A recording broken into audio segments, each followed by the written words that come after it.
You are right. We are both originally from Minnesota, which is why I recall 2020 quite well, when Governor Walz abandoned a police precinct and allowed it to be burned to the ground, and also allowed 5 days of chaos to occur inside the streets of Minneapolis. The police precinct, ma'am, was abandoned and burned to the ground. And because of that, the National Guard was eventually far too late mobilized. And President Trump recognizes a situation like that, improperly handled by a governor, like it was by Governor Walz, if it gets out of control, is a bad situation for the citizens of any location. So in Los Angeles, we believe that ICE, which is a federal law enforcement agency, has the right to safely conduct operations in any state and any jurisdiction in the country, especially after 21 million illegals have crossed our border under the previous administration. ICE ought to be able to do its job, whether it's Minneapolis or Los Angeles. I have limited time. I asked a budget and they question. Could the Secretary please address the budget? Thank you. You asked about the situation in Los Angeles, and we believe ICE agents should be allowed to be safe in doing their operations, and we have deployed National Guard and the Marines to protect them in the execution of their duties, because we ought to be able to enforce immigration law in this country, unlike what Governor Walz did in 2020. There are 17,000 LAPD, you mentioned that. There would be 18,000 if not for the defund movement that folks like Gavin Newsom and Karen Bass have implemented. The police chief said she was overwhelmed, so we helped. If the Secretary's not going to ask the budgetary questions, I will yield back my time if the Secretary refuses to answer the budgetary questions I put before him. They're important. What training missions aren't happening? Where are you pulling the money from? And how are you planning this in the moving forward? These are budget questions that affect this committee and the decisions we're going to be making in a couple of hours. If you're not going to answer them, please let the chairman know, and I will take back my time and I will yield it back to the chairman. Mr. Secretary, I want to just let us know what accounts you're pulling the money to. Navy advised members that these funds were required to be placed on contract by February of 2025. Yet the department did not put funding for the 2 additional Block 4 boats on contract until April 30th. So do we have a plan, do you have a plan for making the necessary investments to ramp up submarine production to the necessary levels? And what is that plan? Ma'am, first of all, I want to thank this committee. Your more strategic question about is the way and nature that we're fighting our wars changing, sir? The answer is likely yes. Mass numbers of rounds moving back and forth with precision and autonomy are all things that are advancing in the technology trend exponentially. One of the things that I've talked with some of the leaders of this community and committee about are buying capabilities along the technology curve or ahead of it. And so I do think it was a bold move, and it represents a new and different way of fighting wars as we've seen over the past few years in that particular fight, sir. Outlines how the Department of Defense paid an Australian firm 10 times more than it paid MP Materials, an American firm, to onshore the full ecosystem of rare earth production. MP, the largest U.S. rare earth producer, has invested $1 billion of its own capital since 2020 and employs more than 800 Americans. Yet it was undercut by an Australian firm that never even broke ground in the U.S. MP Materials is ready to install their samarium processing equipment and help the U.S. combat China's export controls. And I want to note that China produces the entire world's supply of this obscure rare earth metal that is used almost entirely in military applications because of its its use in heat resistance magnets. So my question is, in accordance with the administration's America First agenda, do you agree that subsidies should first support U.S. companies already investing, hiring, and paying taxes in the United States? And can I have your support in ensuring that the department critical mineral policies will align with this goal? Posture.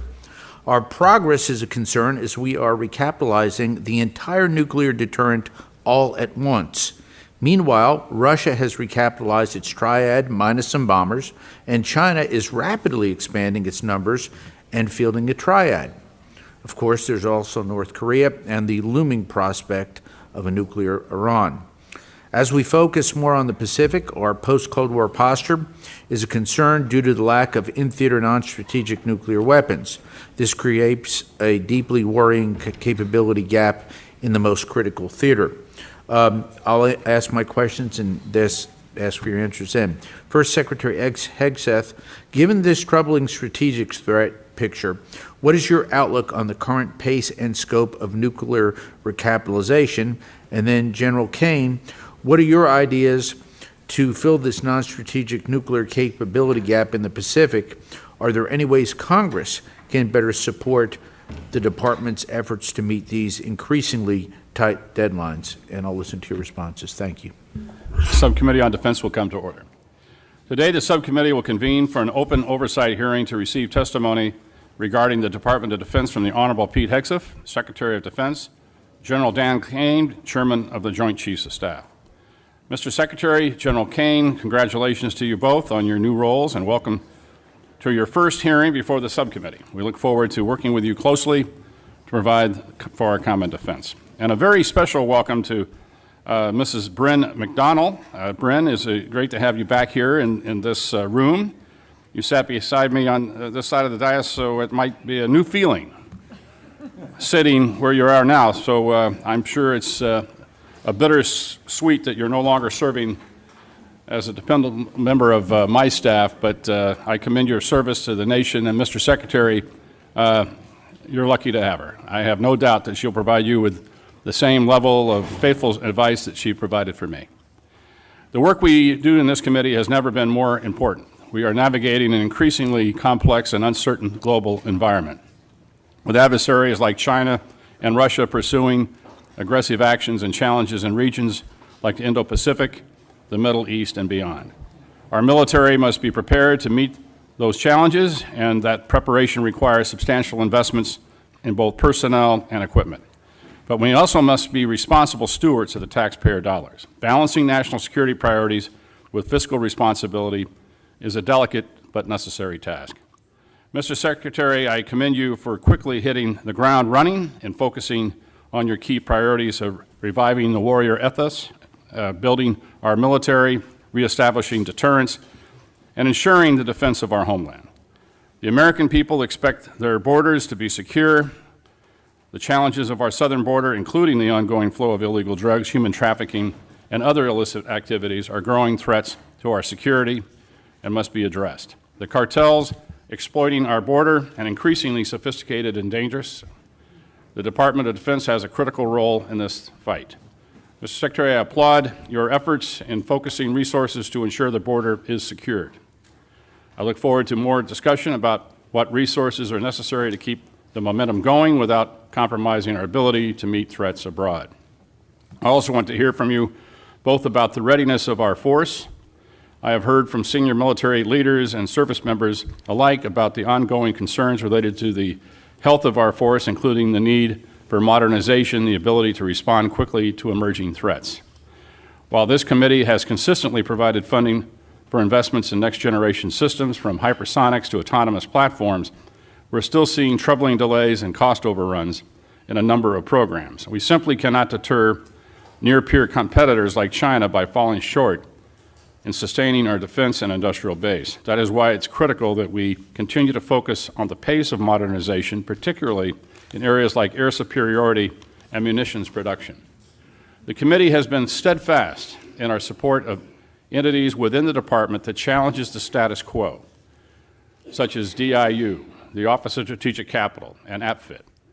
These innovation entities are alternative pathways to deliver capability quickly to the warfighter, and I would appreciate the opportunity to work with you to bolster these activities as a way to bring disruption and competition into the department, which, in my experience, can yield better and faster results. I also want to discuss the critical importance of our partnerships and alliances. The AUKUS agreement is one of the most significant defense initiatives in recent years, with the potential to reshape the strategic landscape in the Indo-Pacific. As we pursue these initiatives, we must ensure that we are maintaining our own military capability. Our shipbuilding programs remain over budget and behind schedule and under-delivered. This is simply not acceptable, and we need to have credible, executable naval force structure plan to keep pace with threats that we face, particularly from China, while ensuring taxpayer accountability. Finally, we must always remember the men and women who wear the uniform. Far too long, we heard from too many junior enlisted service members who were struggling with basic needs. These men and women, the backbone of our armed forces, they perform the tough and often dangerous work that keeps our country safe. I was proud to help secure a 10% raise for our junior enlisted service members on top of the 4.5% raise that all service members received last year. It's critical that we continue to provide support for all those who fight in defense of our great nation. We ask a lot of our military, and the strategic landscape is more complex than ever. I look forward to a frank discussion on how we are matching resources to priorities and honoring our commitments to both readiness and to our people. I now recognize the distinguished ranking member, Ms. McCollum, for her opening remarks. Thank you, Mr. Chairman, and I'd like to thank all of you for appearing here today. And I'd like to thank all the men and women who serve in our military, both wearing the uniform and as civilians. As I say often, national security is holistic and not just defense spending. Do Americans have the health care that they need? Are we providing good nutrition to our kids so that they can eventually grow up strong and serve in our armed forces? Cuts to Medicaid and SNAP and the reconciliation bill put the whole of our society at risk, and I believe that this weakens our national security. Also, billionaires can have their tax breaks. It's also irresponsible for us to assume that you can fund the defense programs through an unstable reconciliation process. That's why it's never happened before in our nation's history. What else has never happened before was the Departments of Defense operating under a full-year continuing resolution. The CR was endorsed by President Trump, OMB Director Voigt, and you, Mr. Secretary. After enactment of the CR, the department had 45 days to submit a spend plan to Congress. In many cases, it ignored congressional intent. OMB has an obligation to get money to the services so that contracts can be executed in a timely fashion. But every defense company, from the smallest startup to the largest prime, has told me it is going too slow. Time and taxpayers' dollars are being wasted. Our national security is being put at risk because of the lag time. CRs are simply wasteful. But the point of this hearing is the President's fiscal 2026 budget request, and we don't have it. It was due in February. Today is June 10th. 4 months from now is the end of the fiscal year, and all we have is a very rough draft. The DoD has failed to submit a complete request. So today we are forced to mark up at a rushed and, for me, an incomplete Defense Appropriations Act. I don't blame Chairman Cole or Chairman Calvert. The fault is squarely on the administration. But just like the CR, this has national security ramifications. We do not have the critical information, the granular details on the DoD programs that we need to make in order to be effective and efficient with our decisions. The President proposes, Congress disposes, and that's how our government works. How can I work with this administration in good faith when we don't have a full blueprint of the President's priorities? For example, Golden Dome at this point is merely a concept. It's not a plan. None of us have been briefed yet on how you intend to spend $175 billion or deliver this program in 3 short years. We do not know if priorities like Golden Dome, if they do not survive the reconciliation process, what will the department do? You can't come back to this committee and ask us to fill those gaps. Defense spending should never have been included in reconciliation. Mr. Secretary, it's still incumbent upon you to provide us with the real budget request. That's the only way to finish a full-year bill that will address DoD's complex issues, like delays to the Virginia and Columbia-class submarine programs, the skyrocketing cost of the Sentinel program, ensuring our F-35 fighters are operational, and taking care of the quality of life issues for our service members and their families that they deserve. We also must understand the administration's approach to geopolitical concerns, like Russia's illegal invasion of Ukraine, or plans to address the military capabilities of the People's Republic of China. or adequately support our future military posture in the Arctic as the polar ice cap continues to melt? We don't know the answers because the administration has not submitted a budget. Mr. Secretary, let me close with this. There's no secret that we have some serious disagreements.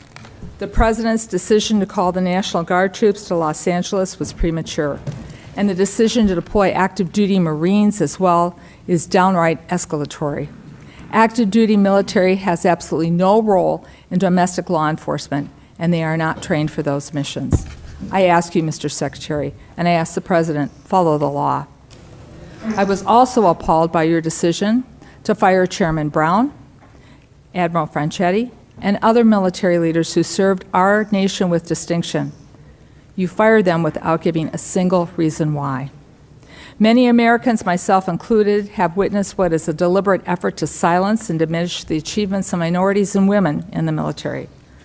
Their dedication, their heroism, their sacrifice on behalf of our nation deserve recognition, not erasure.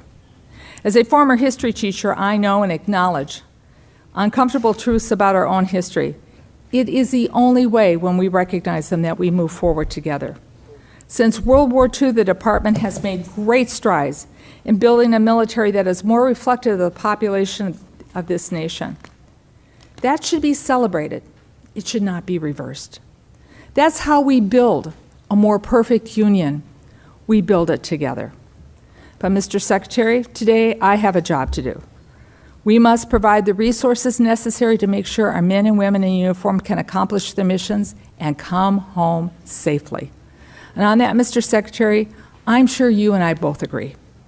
To do that, we need a budget from you as soon as possible, a complete budget. I look forward to your testimony. Mr. Chairman, I thank you for the courtesy, and I yield back. Thank you. And before we hear from witness, I'd like to recognize the distinguished chairman of the full committee, my good friend, Chairman Tom Cole, for any statement. Thank you very much, Chairman Calvert, Ranking Member McCollum, and always good to be here with my good friend and negotiating partner, the Ranking Member of the full committee, Ms. Delora. Welcome, Secretary Hegseth and General Caine, and we thank you for your service to our great nation. As today marks your first appearance before the subcommittee, I want to reaffirm my commitment to work with you and work to ensure that we have a strong defense. We convene at a time of significant global uncertainty. The threats facing America are diverse and evolving and demand a strong, agile, and effectively funded Department of Defense. As Chairman of the House Appropriations Committee, my primary responsibility is to ensure that taxpayer dollars are allocated wisely and effectively to safeguard our security. First, I want to address the readiness of our armed forces. We must ensure that our troops are fully equipped, trained, and prepared to meet any challenge. I'm particularly interested in the current state of our defense industrial base and the steps being taken to address any identified shortfalls in being able to meet production demands. Next, I want to address the modernization of our military capabilities. It takes us too long to acquire new weapon systems. Meanwhile, our adversaries are rapidly developing advanced technologies.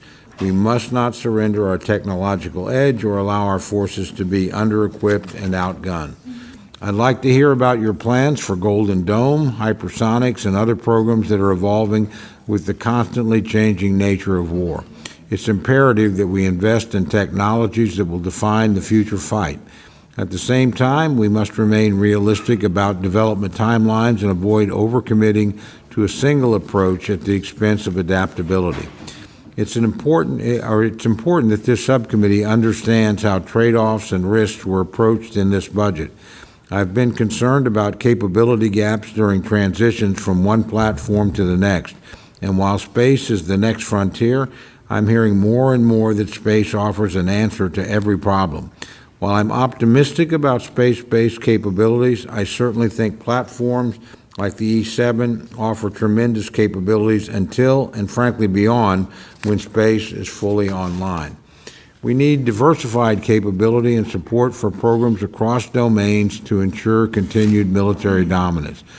I also want to hear more about the Department's efforts to produce a budget that balances maintaining a strong defense posture with exercising fiscal responsibility. I'll be seeking assurances that the department's maximizing efficiency and eliminating wasteful spending. And Mr. Secretary, I look forward to hearing more about what you've done with the efforts undertaken so far. I must say, I do agree with my friend, Ms. McCollum. We need more information than we've gotten from OMB. That's not your responsibility, but it's critical for us to be able to make the decisions we're going to have to make. And again, I understand all the complexities of being a new administration. Nobody ever meets the timeline when they first come into office. And we've gotten a lot of good information from OMB, but the reality is we frankly need more than we've received so far to make the decisions that we're called upon to make. I want to emphasize the importance of congressional oversight, and again, I'm committed to working with the Department of Defense to ensure that our national security objectives are met. However, we also have a duty to hold it accountable for its spending and performance. And I think I can speak for almost everyone in this room. No one liked the way the fiscal year 2025 process ended. Again, that's not your fault, that's our fault. And there's plenty of blame to go around, but it's certainly an experience I don't want to repeat. I don't want you or your colleagues at the Department of Defense to have to operate under a CR again for the coming year. I know the difficulties that places on you. Every member of this committee knows that.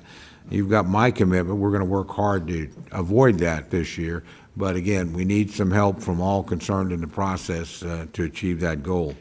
And almost no one, again, as I said, liked the way the process ended, but we owe it to the men and women in uniform to get this right. It'll require collaboration with the department to inform and produce a product that will meet that goal. I look forward to being your partner in that effort. And again, I want to thank you for being here today.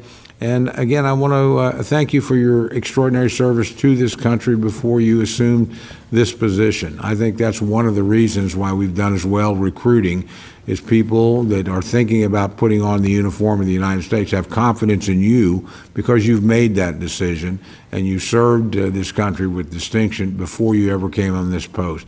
And leading by example is an important thing, and I want to thank you for the example you set for men and women to wear the uniform of the United States. With that, again, welcome in your first appearance, and we look forward to hearing your testimony. I yield back, Mr. Chairman. Thank you, Mr. Chairman. I'd like to now turn to the ranking member of the full committee, Ms. DeLauro, for any opening comments.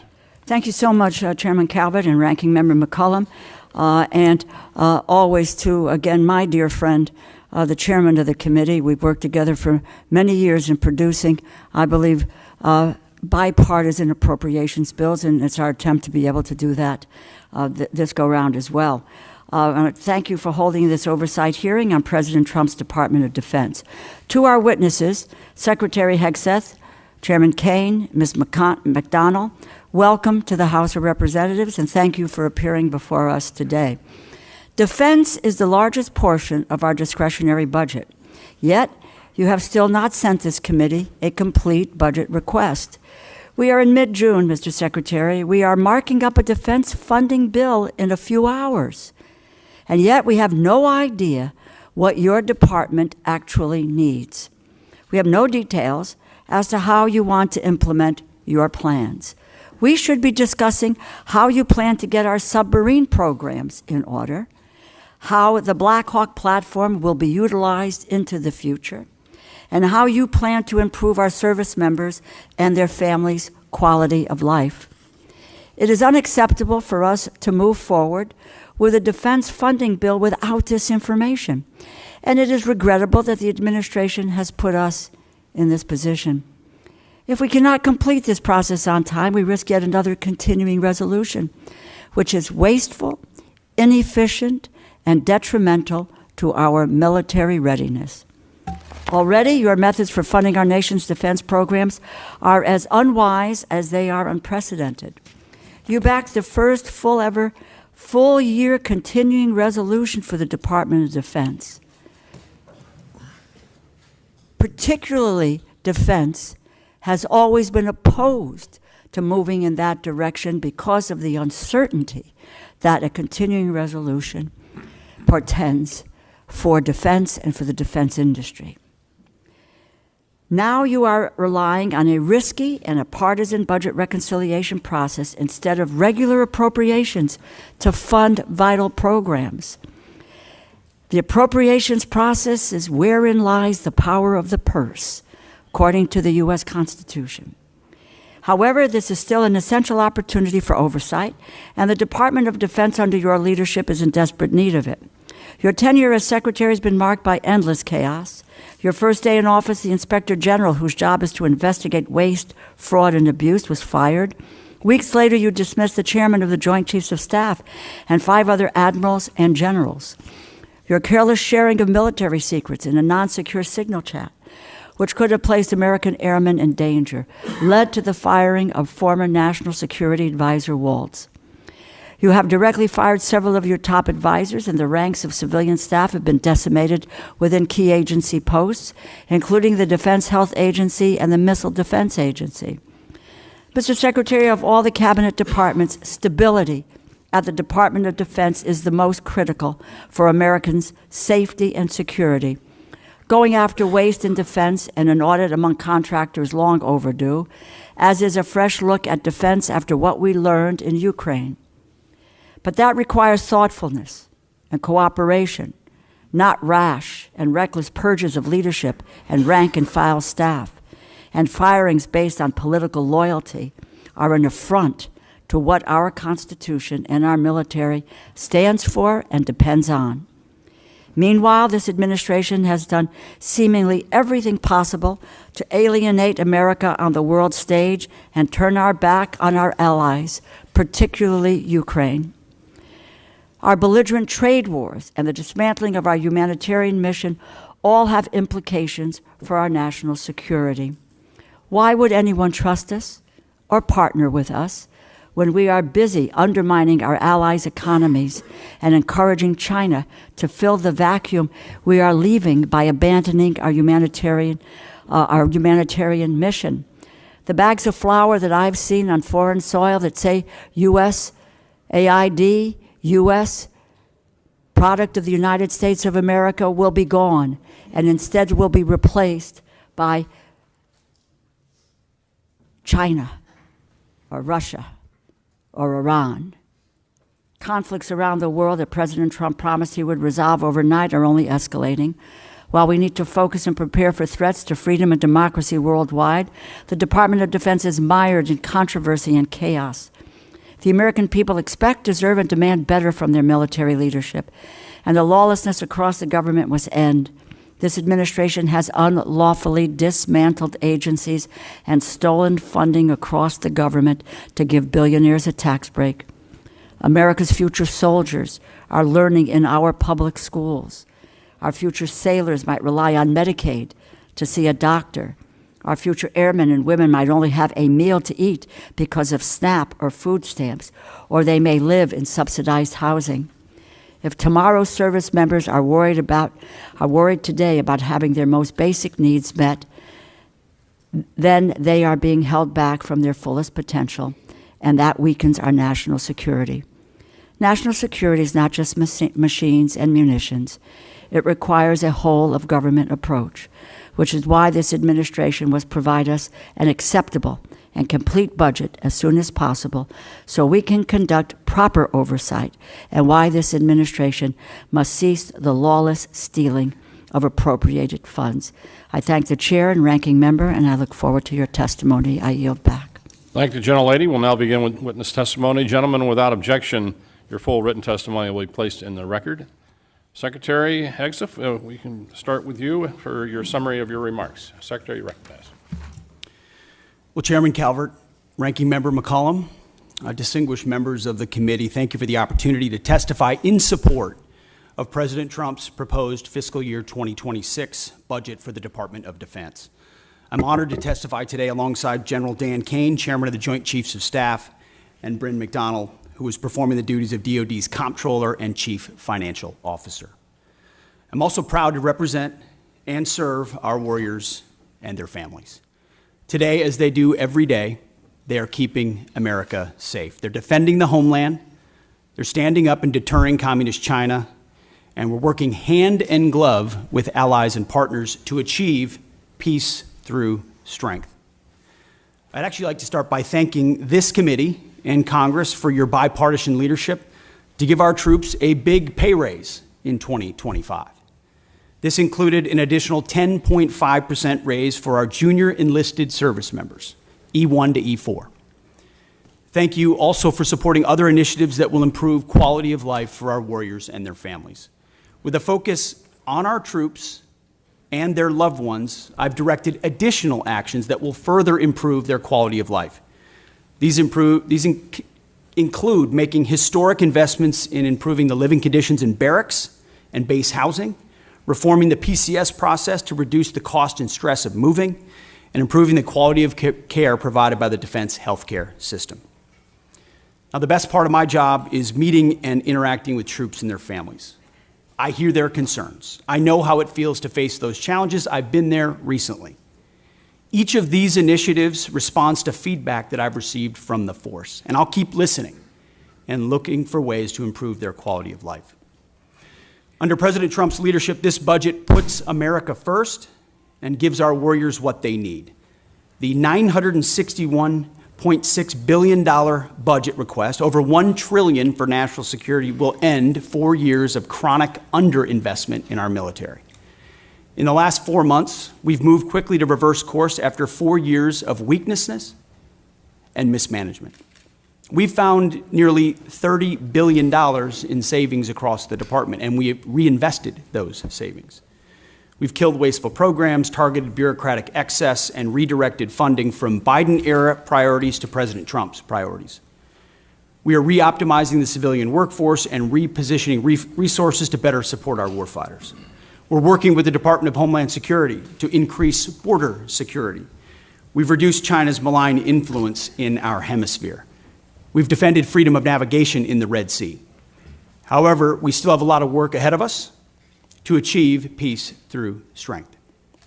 To carry out the President's mission, we have 3 core priorities, as was mentioned: restore the warrior ethos, rebuild our military, and reestablish deterrence.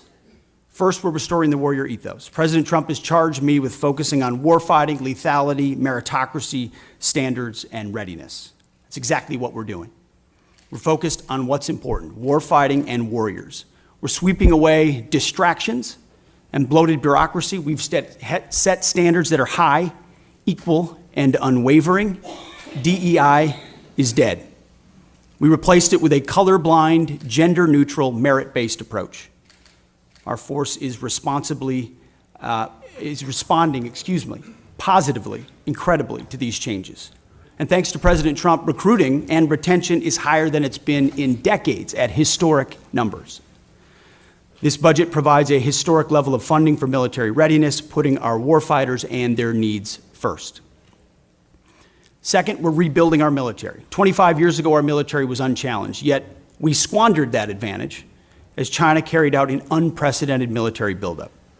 President Trump is correcting those mistakes. We're reviving the defense industrial base, reforming our acquisitions process, rapidly fielding emerging technologies to put the best weapons in the hands of our warfighters. This includes investment of $25 billion in the Golden Dome for America, a down payment on President Trump's priority to defend our homeland. It also commits more than $62 billion to modernize and sustain our nuclear forces. The budget allocates $3.5 billion for the F-47, the world's first 6th-generation air superiority fighter. This budget will revitalize our shipbuilding industrial base with $6 billion in funding in FY26, $47 billion in shipbuilding total. The budget increases significantly funding for autonomous systems, long-range fires, drones, and hypersonics. We will put these capabilities in the hands of our warfighters. Third, we're reestablishing deterrence. When our opponent sees our well-equipped, tough-as-nails warriors, they will decide that today is not the day to test American resolve. Credible deterrence starts at home, and it starts with securing our borders. We will achieve 100% operational control of the southern border, with crossings already dropped 99.9%. It also starts in our neighborhood in the Western Hemisphere. As you know, as we've said, the Indo-Pacific is our priority theater, and China our pacing threat. That's why I've traveled twice to the Indo-Pacific region to meet with our allies and partners, and they have responded. As we shift in that direction, President Trump looks to those allies and partners to step up, to share in the burden of their own defense. He also sees them, as I do, as force multipliers alongside the United States, and we are making progress in that. As the President has rightly pointed out, it's only fair that our allies and partners do their part. We can't want their security more than they do. So the Department of Defense is executing a common sense agenda to achieve peace through strength. The threats we face are serious, and so must our investments be. So what this budget does, it matches capabilities to threats. We must overcome decades of neglect and decline. We must fortify our position as the world's most lethal fighting force, and we must act fast. This committee is our critical partner in everything we do, and your leadership and oversight is essential. So we look forward to accomplishing these goals, to achieving peace through strength, to supporting our warriors, protecting our citizens and taxpayers, together with you. May God grant us the wisdom to see what is right and the courage to do it. Thank you.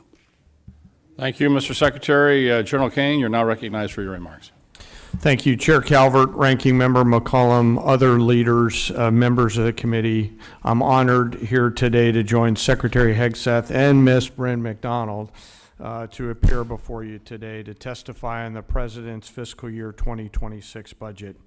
Today's hearing reflects our shared commitment to maximize efficiency, accountability, and lethality to our taxpayers' investments, ensuring that every expenditure increases the survivability of our joint force, providing our warfighters with the advanced capabilities and capacity and cutting-edge technologies required to dominate our adversaries. I have deep gratitude for everyone in this room and your commitment and cooperation to help us deliver the capability and capacity for our 2.8 million members of our joint force, the civilians that serve alongside us, and of course their families, all required to work together to deliver, as the Secretary said, peace through strength. It is my responsibility as chairman to understand the global set of conditions, advise the Secretary, and integrate our joint forces to confront and manage risks worldwide. This demands a comprehensive understanding of all domains: space, cyber, air, sea, undersea, all military services, each region, and at times our allies, partners, of course, as we consider carefully what they bring to the table, and to inform the decisions that you'll make to give us the finite taxpayer dollars required to ensure the greatest strategic impact with that investment. The President's budget enables the joint force to defend our great nation against adversaries seeking to do us harm. We are relentless in our pursuit of innovation and technology that allows us to deter our adversaries at every opportunity, while ensuring we're positioned to win on the battlefields of the future when called upon. This budget empowers the joint force to get after Secretary Hegseth's three pillars, as he mentioned: restoring warrior ethos, rebuilding our military, and reestablishing deterrence, and ensures, from my perspective, the joint force is properly armed, globally integrated, and ready. The President's budget invests in our warfighters. To win on the battlefields of future, as I said, our forces must be properly armed with the right capabilities: lethal, modern, reliable, survivable, and at scale. Victory requires people and platforms that will overmatch the enemy day after day. Systems that will be required to operate under the harshest of conditions, and technologies that will give our warfighters the decisive edge that they deserve. This budget gives us the necessary tools to reinvigorate our national and defense industrial base. Our nation is full of incredible talent, and we need to get every bit of it moving in the same direction. This budget also helps the joint force get globally integrated. I think we're relationship entrepreneurs within the joint force, which requires us to work together with the military, our allies and partners, industry, and of course the interagency, to be connected before crisis begins. Finally, the President's budget reflects our mandate to stay ready, always on the account, anticipating the next fight, not fighting the last fight, and delivering for our force and their families. Our force and our families are the last and most important part of this budget. This budget makes meaningful investments in our service members and their families, improving quality of life, housing, medical care, and the moving process. Along with our most precious asset, our people must be properly armed, integrated, and ready. I also want to highlight the service member over my right shoulder quickly, the senior enlisted advisor to the chairman who will retire after 37 years, Sergeant Major Troy Black. He didn't know I was going to say this today. So in conclusion, it's an honor every day to serve alongside some of the most extraordinary warriors, civilian teammates, and families that our nation has ever known. I assure this committee that the Joint Force remains committed and capable and ready to defend our nation. With your continued support and prudent investment, we'll maintain that competitive edge at scale. I want to also remember today our deployed and their families who are out there on the front edge of our nation, making sure that we're safe here in this committee room today. And I would be remiss, as I always try to remember our fallen and their families who've made the ultimate sacrifice. I thank the Congress for your support and collaboration. I thank this committee for your efforts and leadership, and I look forward to your questions. Thank you. I want to make sure that each member has a chance to ask questions, so everybody will have 5 minutes for the remarks and answers. Remember, when the little light comes on and it's yellow, you got 1 minute left. So I'll begin by recognizing myself for 5 minutes. Mr. Secretary, the department recently issued a memo reducing the civilian personnel at the Office of Director of Operational Test and Evaluation by about 74% and reduced the budget by 80%. Now, everyone on this subcommittee can attest that I've been beating the drum for reductions in DoD personnel, civilian personnel, since I became a member of the committee, and that's a long time. In fact, I have a bill that would require the department to reduce civilian staff by 15% based on merit. However, I think we need to be intentional and clear-eyed about the functions that we reduce.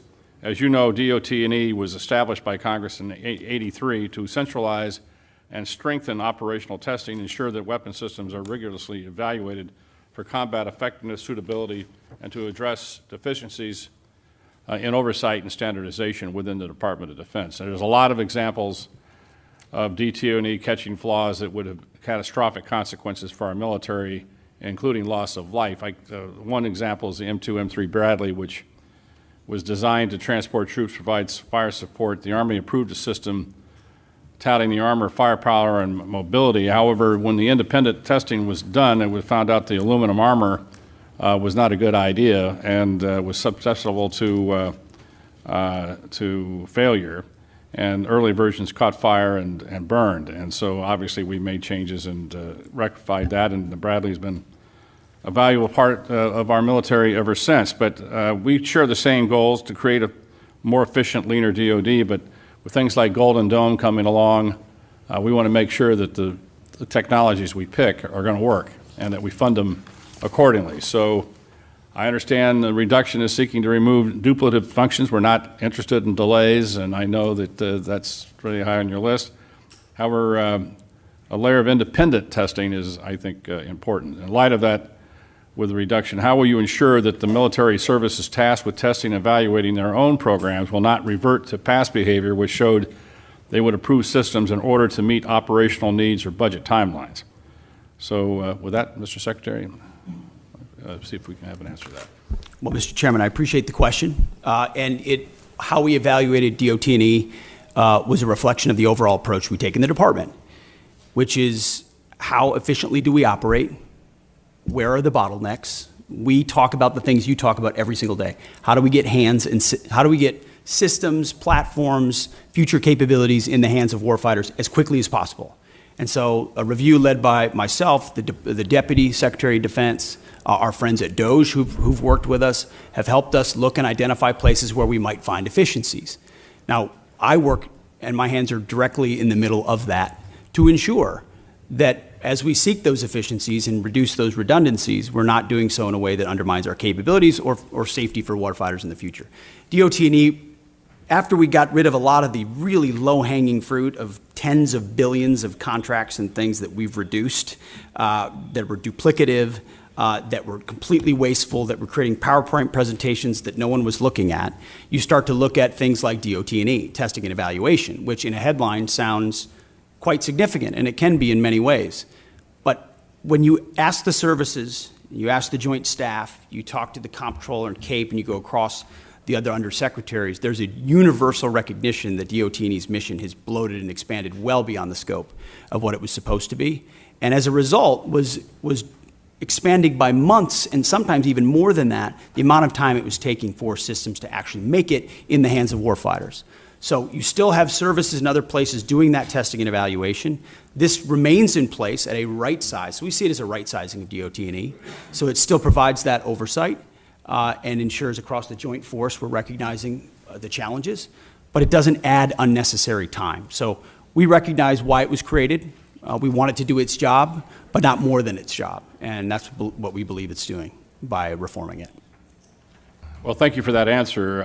Obviously, as we expect new systems, new technologies to come online quickly, we want to make sure this committee that we're funding it properly and to make sure that you can handle the volume in which that you're anticipating, especially with a new technology like Golden Dome, which we still, as the ranking member pointed out, we still haven't seen a clear definition of what it is and what it's a strategic theater system, lower 48, Hawaii, Alaska, the rest of it, and how these layered systems are going to be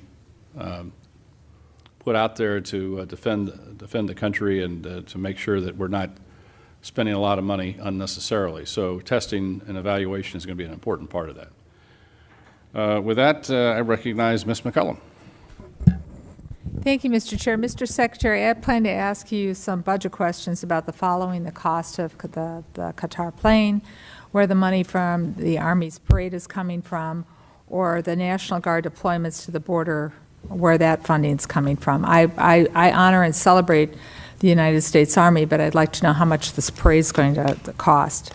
I have sent the department letters on several occasions on this, and I'm still waiting for a response. But then something else happened this weekend, and it needs to be addressed, and that is the President's premature and escalatory decision to deploy not only the National Guard troops to Los Angeles, but active duty Marines as well. Mr. Secretary, we're both from Minnesota. I was in the Twin Cities during the riots that followed the murder of George Floyd. Tens of thousands of protesters took to the streets for days. Governor Walz made the decision to call up the Minnesota National Guard. At no point did we need the citizens of Minnesota request that the Marines be deployed. Our state and local law enforcement, along with our National Guard, who have worked on crowd control, they were more than enough. They were more than capable of handling this situation. History has proven that law enforcement and the National Guard are more than capable of handling situations more volatile than what happened this weekend. We all see the continuous loops on TV, but this looks nothing like the George Floyd protests or the Rodney King riots in Los Angeles in 1992. Mr. Secretary, this is a deeply unfair position to put our Marines in. Their service should be honored. It should not be exploited. The President has issued an executive order and talked about deploying troops across the country. Los Angeles County has 17,000 law enforcement personnel, and the state of California has 24,000 National Guard troops. So that's why the Los Angeles Chief of Police to say, and I quote, "The possible arrival of federal military forces in Los Angeles is absent a clear coordination, presents a significant logistical operational challenge for those of us who are charged with safeguarding the city," the end of his quote. As I mentioned before, in Minnesota, we train for those things together. So there's no need for the Marines to be deployed. So here are my budget questions, though. What is the current cost for what is taking place in California, and how is it going to affect this budget? Or the budget we're currently serving under? How much are these deployments going to cost for both the Marines and the National Guard? And what training or duties are not taking place because of these deployments? Where in your limited budget, sir, Are you going to find, in the remainder of this fiscal year, are you going to pull the money to cover these deployments? What holes are being created? Well, Congresswoman, thank you for the question. You are right. We are both originally from Minnesota, which is why I recall 2020 quite well, when Governor Walz abandoned a police precinct and allowed it to be burned to the ground, and also allowed 5 days of chaos to occur inside the streets of Minneapolis. The police precinct, ma'am, was abandoned and burned to the ground. And because of that, the National Guard was eventually far too late mobilized. And President Trump recognizes a situation like that, improperly handled by a governor, like it was by Governor Walz, if it gets out of control, is a bad situation for the citizens of any location. So in Los Angeles, we believe that ICE, which is a federal law enforcement agency, has the right to safely conduct operations in any state and any jurisdiction in the country, especially after 21 million illegals have crossed our border under the previous administration. ICE ought to be able to do its job, whether it's Minneapolis or Los Angeles. I have limited time. I asked a budget And they are question. Could the Secretary please address the budget? Thank you. You asked about the situation in Los Angeles, and we believe ICE agents should be allowed to be safe in doing their operations, and we have deployed National Guard and the Marines to protect them in the execution of their duties, because we ought to be able to enforce immigration law in this country, unlike what Governor Walz did in 2020. There are 17,000 LAPD, you mentioned that. There would be 18,000 if not for the defund movement that folks like Gavin Newsom and Karen Bass have implemented. The police chief said she was overwhelmed, so we helped. If the Secretary is not going to ask the budgetary questions, I will yield back my time if the Secretary refuses to answer the budgetary questions I put before him. They're important. What training missions aren't happening? Where are you pulling the money from? And how are you planning this in the moving forward? These are budget questions that affect this committee and the decisions we're going to be making in a couple of hours. If you're not going to answer them, please let the chairman know, and I will take back my time and I will yield it back to the chairman. Mr. Secretary, I want to just let us know what accounts you're pulling the money to fund. Thankfully, unlike the previous administration, we've got a 13% increase in our defense budget, and we will have the capability to cover down on contingencies, which is something the National Guard and the Marine plan for. So we have the funding to cover down on contingencies, especially ones as important as maintaining law and order in a major American city. As far as training, all of the units on the ground have been fully trained in their capabilities of what they're executing on the ground. For budgetary, if he needs to get back to the committee with the numbers, I'd appreciate it, both current and present. Happy to submit them for the record. Gentlemen will receive an answer to the question for the record. Gentleman from Oklahoma, Mr. Cole. Thank you very much, Mr. Chairman. Mr. Secretary, again, welcome. As I mentioned in my opening comments, I'm very concerned about retiring legacy systems. They need to be retired, no problem there, but doing it too fast and not having replacements coming online. I've got a particular concern where E3s, as my colleagues know, AWACS are. There's 31 of them in the fleet, or there were. 15 have been retired since 23. They fly out of Tinker Air Force Base for the most part, which is in my district, hence my parochial, but I think legitimate interest here. Very interested in seeing, and this committee's done some important work in positioning us to acquire and field E7s. It's not a new technology. Our friends in Australia use it. Our friends in the United Kingdom use it. It's much superior to what we have. And so, again, this is one of the areas where we're concerned, where we don't have the budget information from OMB we'd like. So I'm curious about what your thoughts are on the platform and replacing them. Do you have any idea about the speed and costs that you're planning to move in that particular area going forward? Well, I appreciate the question, Mr. Chairman. And priorities and decisions are what we're in the business of on the budget side, on the capability side.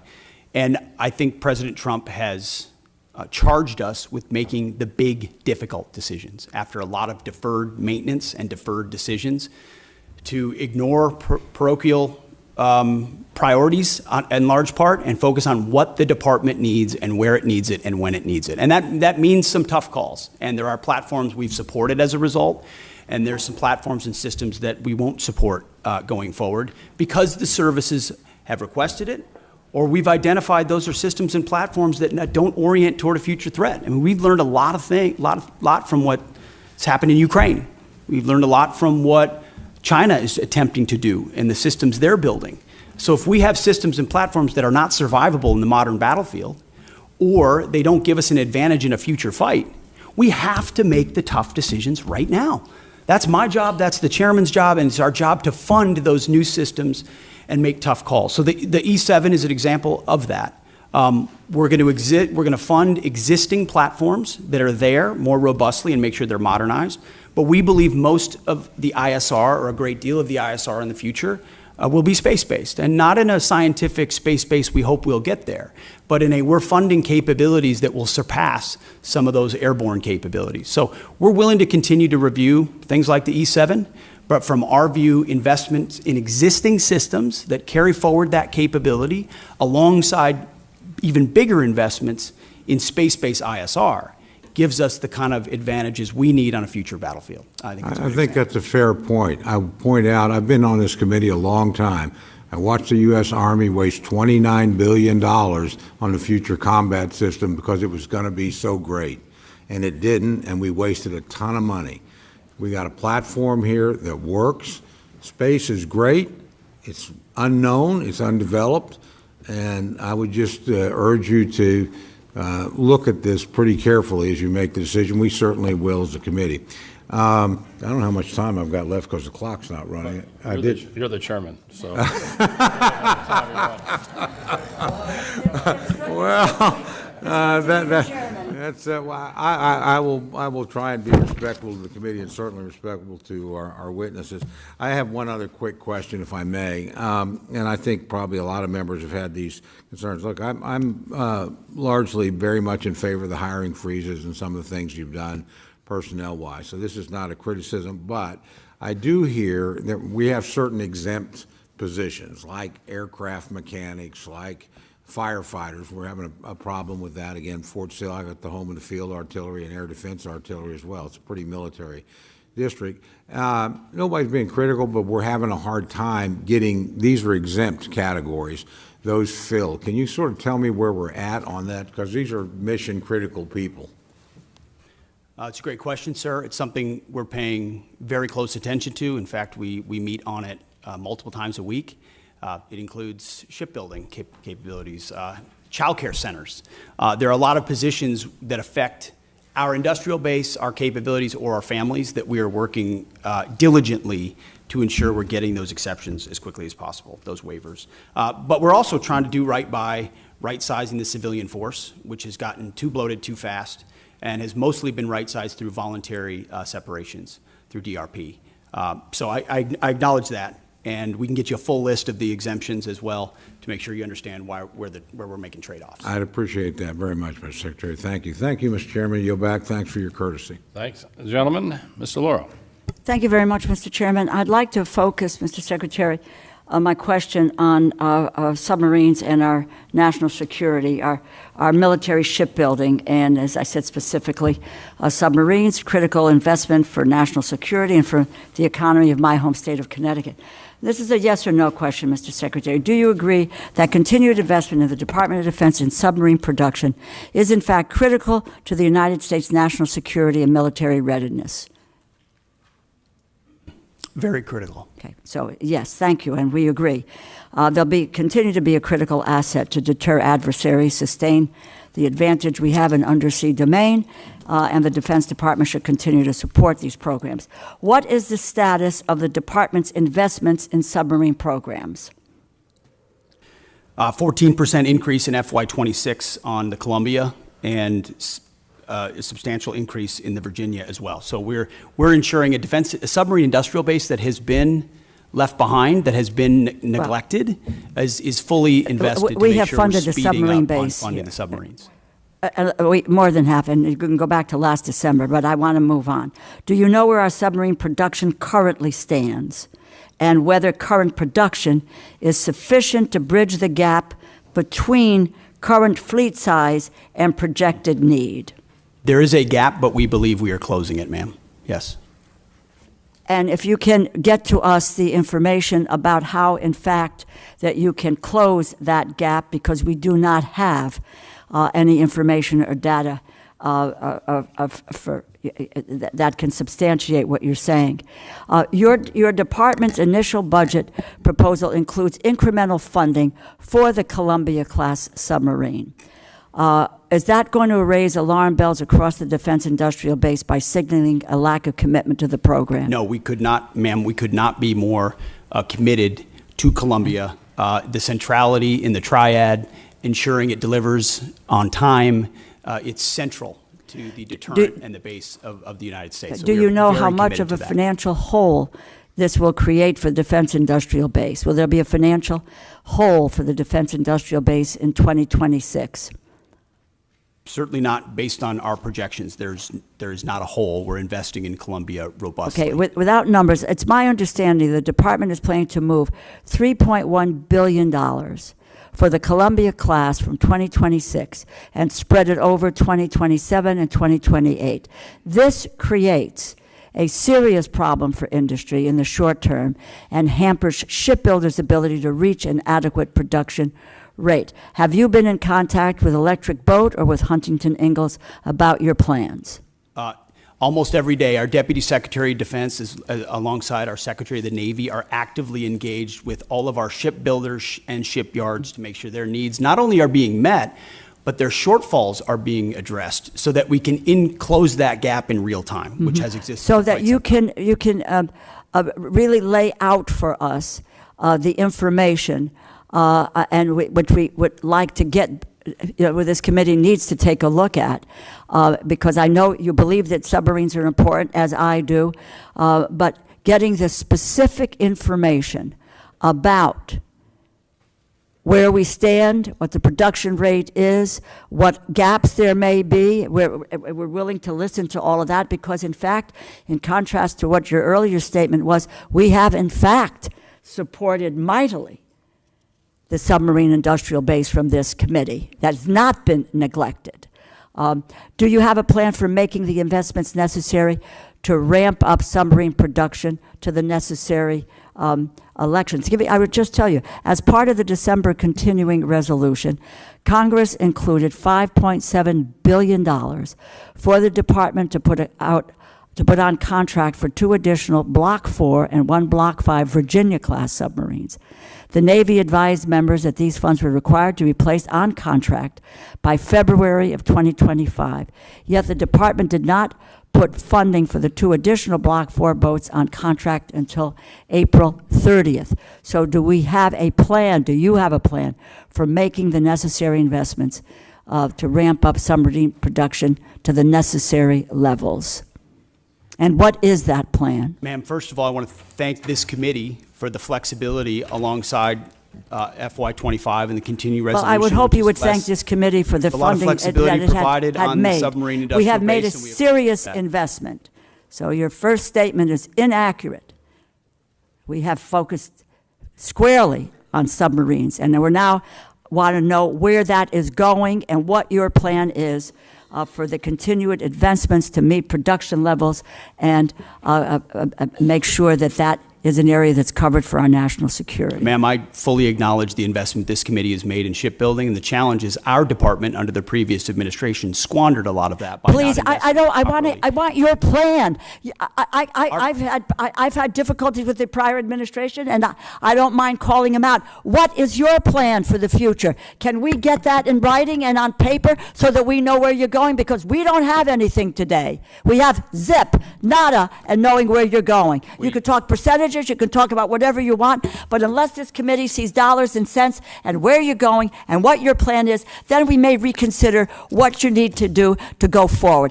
Give us the details. Congresswoman, we have the details and we will provide Well, then them let's for you. have them before we, and my hope is that we could get to it before we go to a markup within a few hours here today.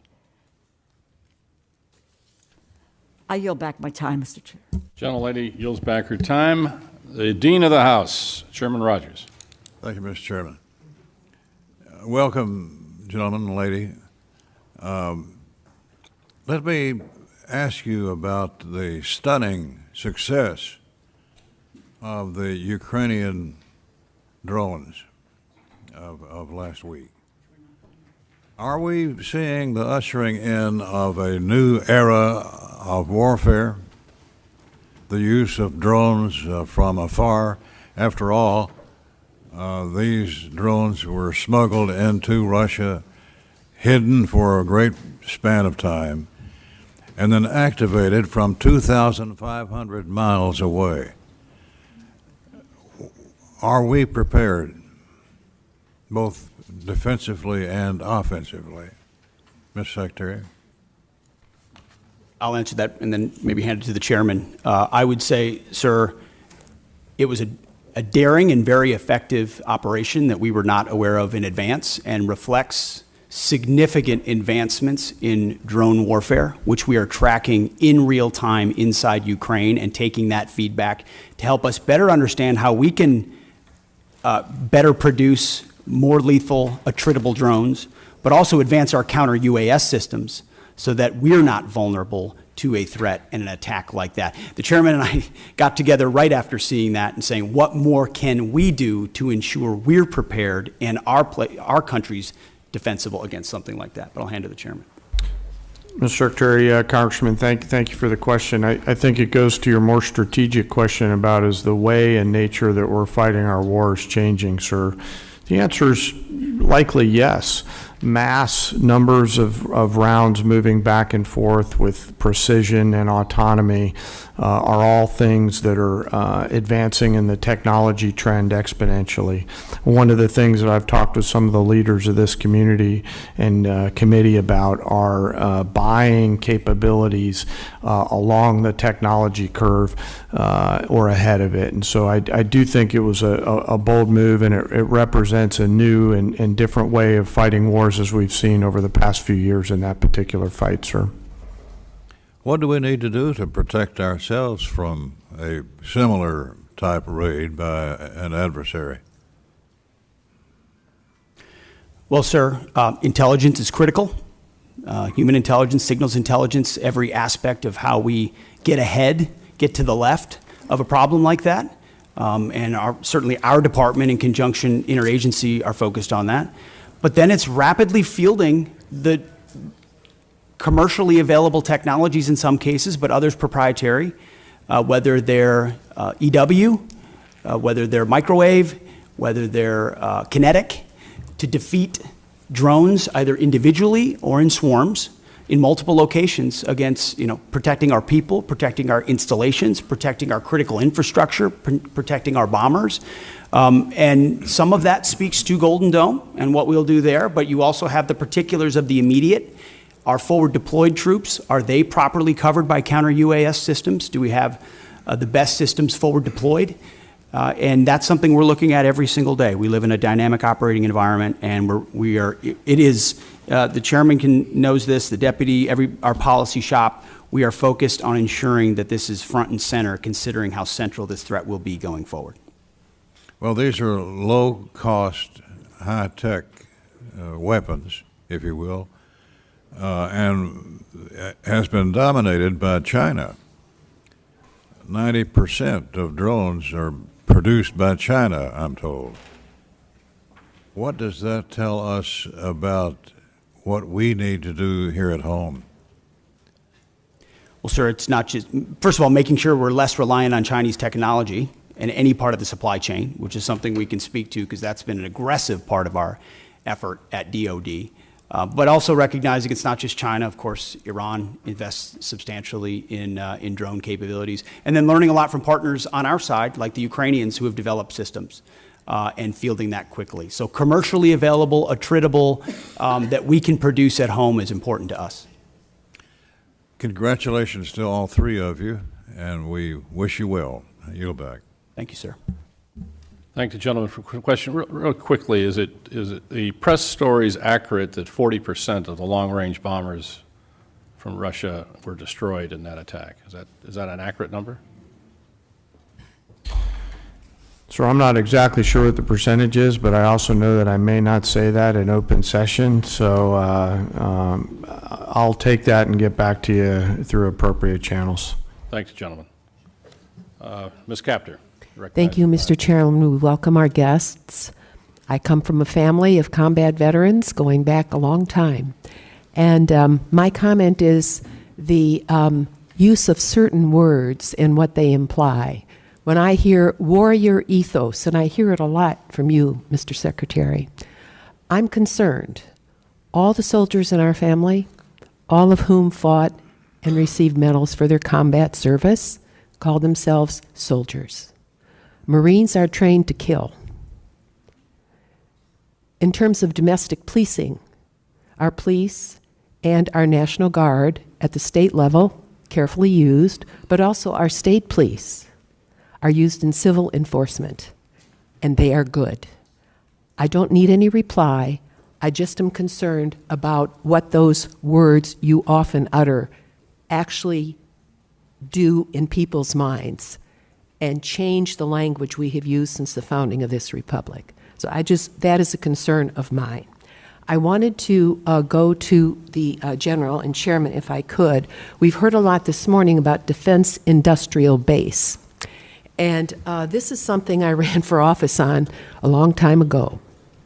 We have not made significant progress as a country in this regard. And the places that made things, whether they were machine tools, whether it was composite materials, were left behind. It's one of the reasons for the division in our society. So I am very interested in knowing what specifically and in which accounts, and I hope you can get this back to us within a week and a half, you are going to focus on in order to inject additional resources in the defense industrial base of this country. What will that look like? We are just successful now in helping steel to revive and some of our composite metals. 40 years ago, I wrote a title to the defense bill dealing with strategic metals. Nobody at Department of Defense cared, okay? So I'm interested in which accounts, if you could kindly get back to me on that, and when you say defense industrial base, budget-wise, in which accounts, what does that mean? All right, I don't expect you to answer it now. Can you tell me when you might get that information back to us? Well, ma'am, you just said a week and a half, so I know the awesome humans behind me are scribbling madly to come back to that. Can I just make a quick comment? You know, I happen to be a lucky guy that served in the private sector for a while, and I ran a machine shop in Texas along with a metal finishing business. So when we talk about defense industrial base, I broaden that out to really the national industrial base. There are certain components that are made in the defense side, but as you articulate, ma'am, many others are made in the small machine shops out around this entire nation. When I talk about mobilizing our nation, I think of that national, not just defense industrial base. What do we have to do to create greater capacity all the way down the chain to include jobs at the local level for those people that build quality parts and deliver on time with shorter lead time and lower cost? And so I have great empathy for what you're talking about, and we'll get back to you just as soon as we can. Yes, and General and Secretary, going back to the drone attack in Ukraine, a country that was invaded by the Russian dictatorship, starting in 2014. They've been at war for a decade, more than a decade. What they've done with drones is astounding. It's going to change warfare. One of my questions is, what are you doing to establish relations with Ukraine and not turn your back on them as an administration and help them win, help liberty win? This has implications way beyond the boundaries of Ukraine. Russia's got 11 time zones. I mean, this is the most important test of liberty for our NATO alliance in my lifetime, and we better help win. And that involves moving forward faster on drone technology. I'm very worried about our air bases where we have secure assets. Mr. Secretary, can we defend them today if they were to have a similar attack? We're certainly very focused on that, ma'am.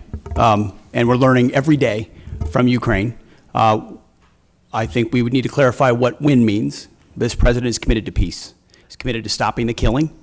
And he was not in office when it started in 2014. There were no additional incursions in his first term. And then under the previous administration, Vladimir Putin sought to take Ukraine.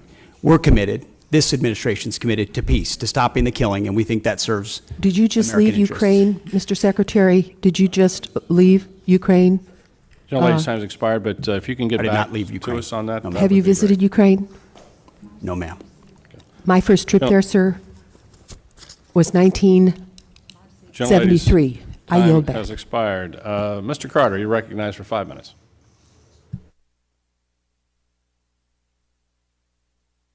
For your service to our country. We're very proud of you.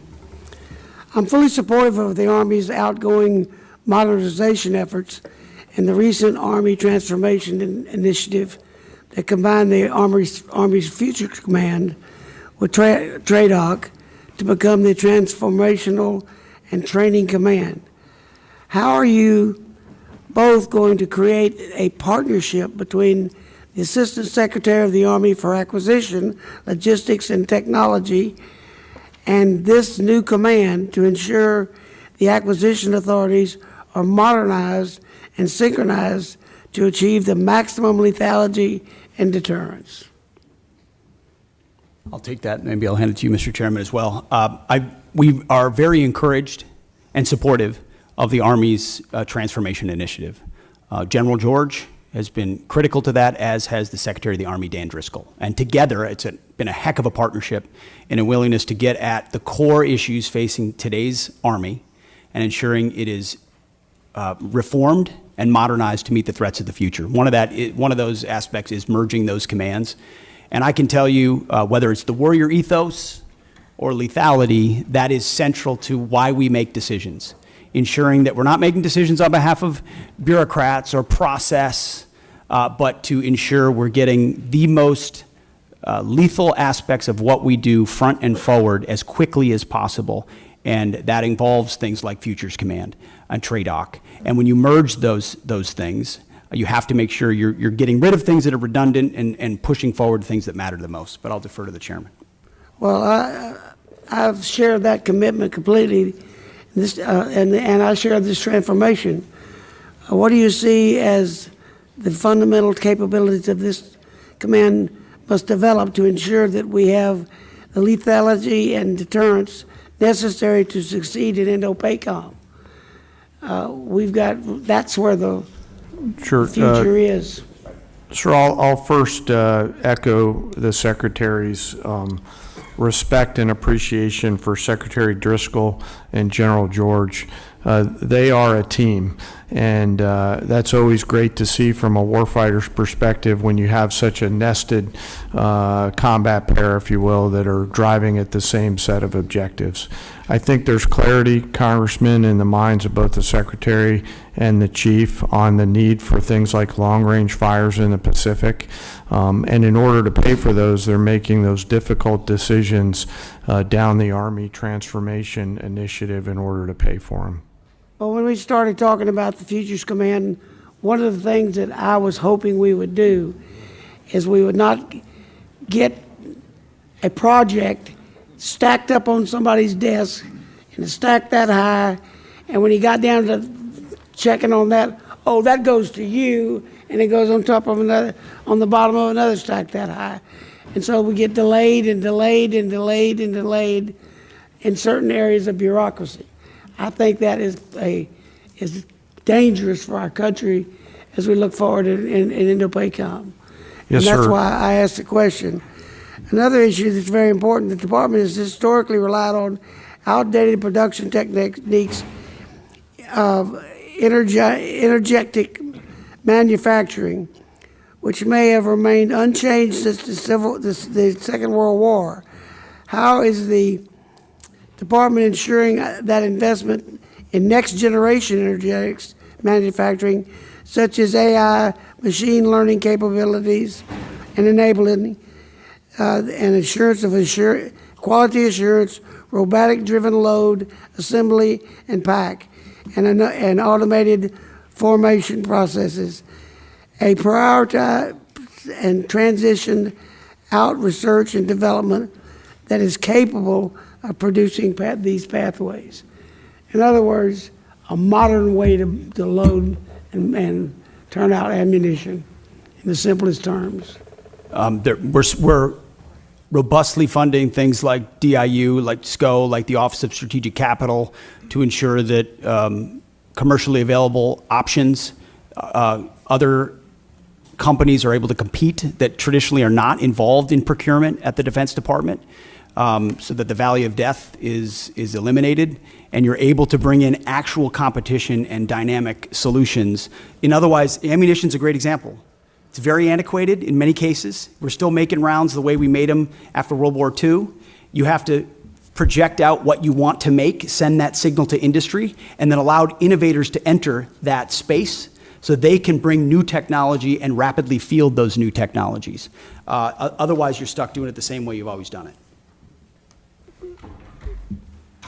Sorry, I was going to add something, but I'll hold off if you're going to roll. If you can get a written response to the Yes, sir. gentleman from Texas on that. That's a concern to all of ours, is to modernize our manufacturing capability for we can get back manufacturing to the United States. Well, Mr. Cuellar, you're recognized. Thank you, Mr. Chairman. Mr. Secretary, and all three of you are welcome, and thank you for your service. I represent an area from San Antonio all the way to Laredo, the border.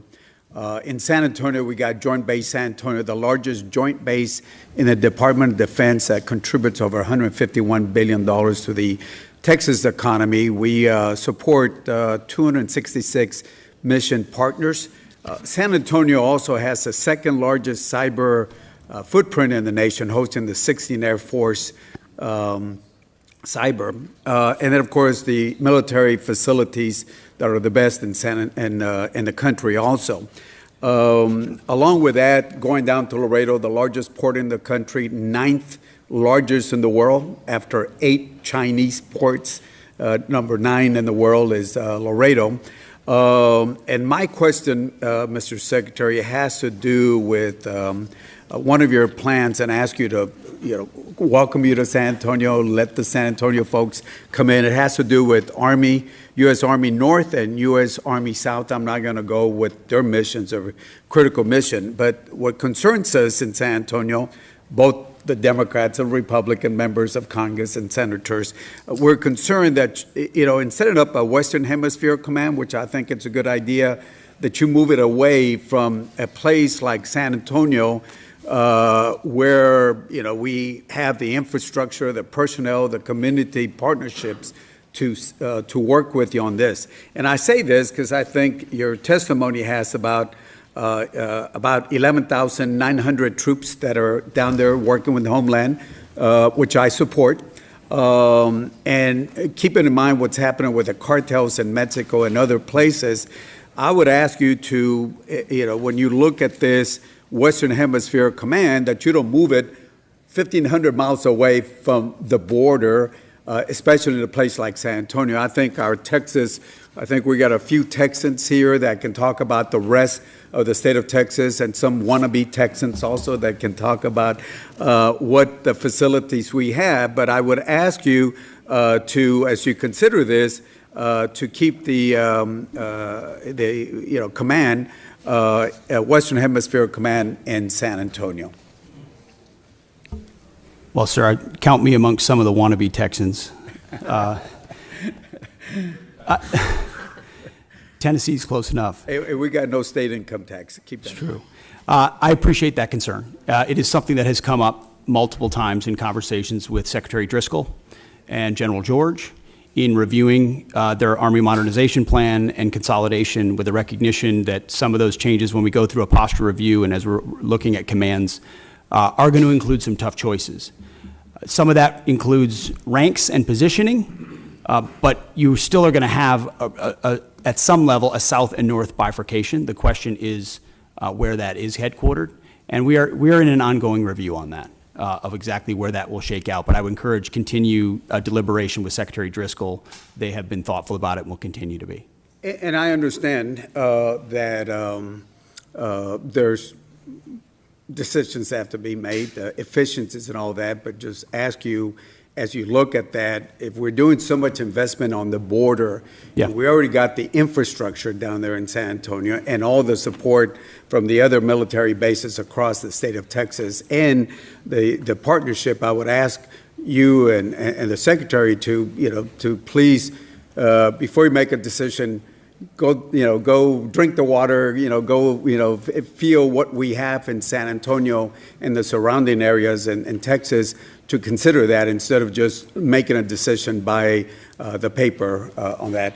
And certainly ask you to consider also the second largest footprint that we have at cyber there in San Antonio, and working with the top cyber university, UTSA there. And of course, the military facilities that we have, which are in the best. And certainly during the Afghanistan and Iraq war, that area was looked. So I just ask that before any decisions were made, consider making a trip to San Antonio and have your folks understand. I know some of y'all have been in Texas before, and would ask you to look at that. So with that, Mr. Secretary, and all of y'all, thank you for your service. Well, noted, sir, and thank you for your contributions to securing the border, which has been a huge priority for President Trump. We're going to get 100% operational control. It's because of support from folks like you. Thank you. Thank you for your service. Thank you. Thank you, gentlemen. Chairman Womack. Thank you, Mr. Chairman, and my thanks to the to our witnesses here today. Secretary Hegseth, General Caine, thank you from the bottom of my heart and on behalf of this committee for your service to our nation. Obviously, we face a number of challenges and pacing threats across the globe in all domains, and we have to ensure that the joint force is ready to fight and win our nation's wars. So let me begin with General Caine. What risks do the recent force structure changes or proposals in the Army and Marine Corps present to the joint force, given your global force integration responsibility? Can you speak to that for a minute? Yes, sir. And I'll be mindful of the environment that we're in and speak broadly, and thank you for the question. We are having to make some difficult choices to pivot some of the combat capability that we have now to the combat capability that we need in the future. Both services, alongside the Department of the Navy and the Department of the Army, are making those changes in order to provide us with the combat capability and capacity that we need at scale to create the dilemmas that we have to deliver for the joint force and our adversaries. So at this point, we're doing the right pivots, Congressman, to make sure that we have the right depth that we need. Secretary Hegseth, both of you understand the unique value proposition that the National Guard provides the joint force, having served. And gosh, for a long time, it was just me and Hal Rogers up here as the Guard guys. So it's good to have some company. As we're looking to be efficient with federal dollars, I always kind of believe that the Guard and the reserve component structure in general brought what I called value to the force. That I realize it's probably not at the same level of proficiency that the active duty counterparts might have, but they bring value to the force. And when we need to surge responsibly and quickly, then the Guard and Reserve are certainly at the ready to do that. My question is pretty simple. Can you both commit to ensuring that the National Guard component is resourced and equipped properly to meet not only today's operational demands, but those in the future? And I ask this question having had experience back in the day when the National Guard was more or less a reserve force, and it was only after 9/11 that we began to use the National Guard in a truly operational form. And I thought it did a lot of great things for the Guard. I thought it brought value to the force, and I worry sometimes that we may, pivot back to the time when the National Guard is relegated to more of a reserve structure rather than able to surge with our forces in a moment's need and be able to deliver combat capability and combat service support capability when needed. Can you speak to that, Secretary? Sir, I think it's an excellent point. It does, the National Guard and Reserves bring great value, not to mention the civilian skills, the additive civilian skills that they bring. Completely recognize the shift that happened after 9/11. I was a part of that, as were many people in the Guard. of our generation. I think we're entering an even another phase, especially under President Trump with his focus on the homeland, where the National Guard and Reserves become a critical component of how we secure that homeland and apply those civilian sets across the spectrum. So when you're looking at, say, the Army, for example, what we need in the active Army vis-a-vis the National Guard will not be a reflection of what we need or don't need. It will be a right sizing of where that particular application would be best used. And the National Guard is a huge component of how we see the future, sir. General Caine. Sir, the policy makers tell us what size our force should be. What I will commit to you, and by the way, thank you both for your service in the Guard. As a fellow Guardsman, you're legendary in those hallways. What I will commit to you is that I'll make sure that the voice of the Guard is heard at the policy level, pursuant to my job as a chairman. I yield, Mr. Chairman. I thank the gentleman. Mr. Case. Thank you, Chair. Mr. Secretary, at the Shangri-La Dialogue in your speech of May 31st, you stated, and I quote, "Here in the Indo-Pacific, our futures are bound together. The prosperity and security of the Indo-Pacific are linked to those of your people." You went on to talk about the benefits from the, quote, "peace and stability that comes with a lasting and strong American presence here in the Indo-Pacific," end quote. Do you believe that the only way to achieve our contributions to peace and security and stability in the Indo-Pacific is through military strength alone? Sir, certainly not through military strength alone, although military strength is the business that we're in. So we're building partnerships across mill to mill, whether it's the Philippines, Japan, Australia, more actively than any other part of the world, because the application of American strength is not America alone. It's by, with, and through partners who share mutual objectives. And so we are very invested in military-to-military relationships. So you, as the Secretary of Defense, believe that we need to take a broader approach in the projection of national power, national influence than simply our military. Is that correct?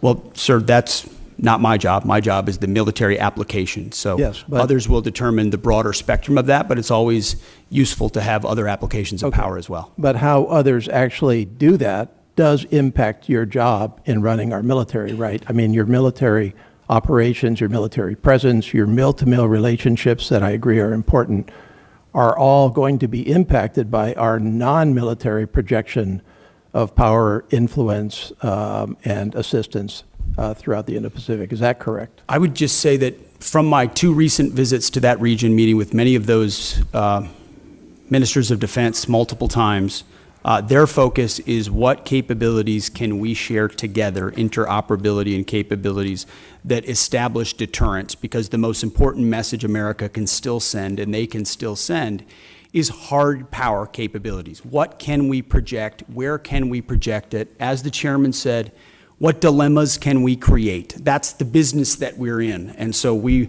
work with those partners that share common goals. And our militaries are working better together than they ever have. And I think that helps appreciate your support focus security. on the military side. That's obviously directly your job. But I'm asking you to think and comment more broadly on our big picture approach to the world. This administration, for example, has proposed to reduce the State Department by $8.3 billion, the Economic Support Fund, the Development Assistance and Democracy Fund, and the Assistance for Eurasia. This administration has illegally sought to destroy the U.S. Agency for International Development, and in its budget request, reduce it significantly down to close to zero. This administration has proposed to reduce the international narcotics control and law enforcement effort by $1.2 billion. This administration has proposed to eliminate the Millennium Challenge Corporation, or not eliminate it, but reduce it by $1 billion, a significant reduction. One of our principal agencies that assists us with meeting the needs of the Indo-Pacific in the infrastructure area, and what I think you would agree are key strategic countries such as Indonesia, such as Kiribati, such as the Philippines, such as the Solomon Islands. This administration has proposed to reduce international organization contributions by 83%. This administration is not following through on commitments that we made to the freely associated states, all of which are strategically critical to this country, to expand veteran services in those three countries, Palau, the Federated States of Micronesia, and the Marshall Islands. This administration appears to be slow walking the resurgence and expansion of the Peace Corps throughout the Indo-Pacific. Do you think that that will affect your job in the military space with your relationships with those countries? No, sir. I would add to that list the elimination of most USAID programs, which I don't hear anything about because a lot of them were wasteful and duplicitous, and I'm glad we got rid of them. Well, I've had those conversations as far as with those you mentioned countries. international organizations, the 83% reduction. Again, I hear nothing about that because Have most you of those talked to those international countries? organizations are not serving U.S. interests, Mr. and so we shouldn't Secretary, be have you funding them talked to if they're those not countries serving about U.S. the interests. impact? So I don't hear from our allies problems about that. Well, I don't because think you're talking to the those right were not people. part of their calculus Yeah, of American if you power. talk to any one of those countries, they'll tell you that they're deeply concerned with the reduction of non-defense dollars, and it will, in fact, influence our presence and our contribution to your stated goal of peace and stability and I think they security respect in that the we're Indo-Pacific. reducing waste on programs that aren't actually affecting Gentleman, change time on the has ground. expired. Mr. Diaz-Balart.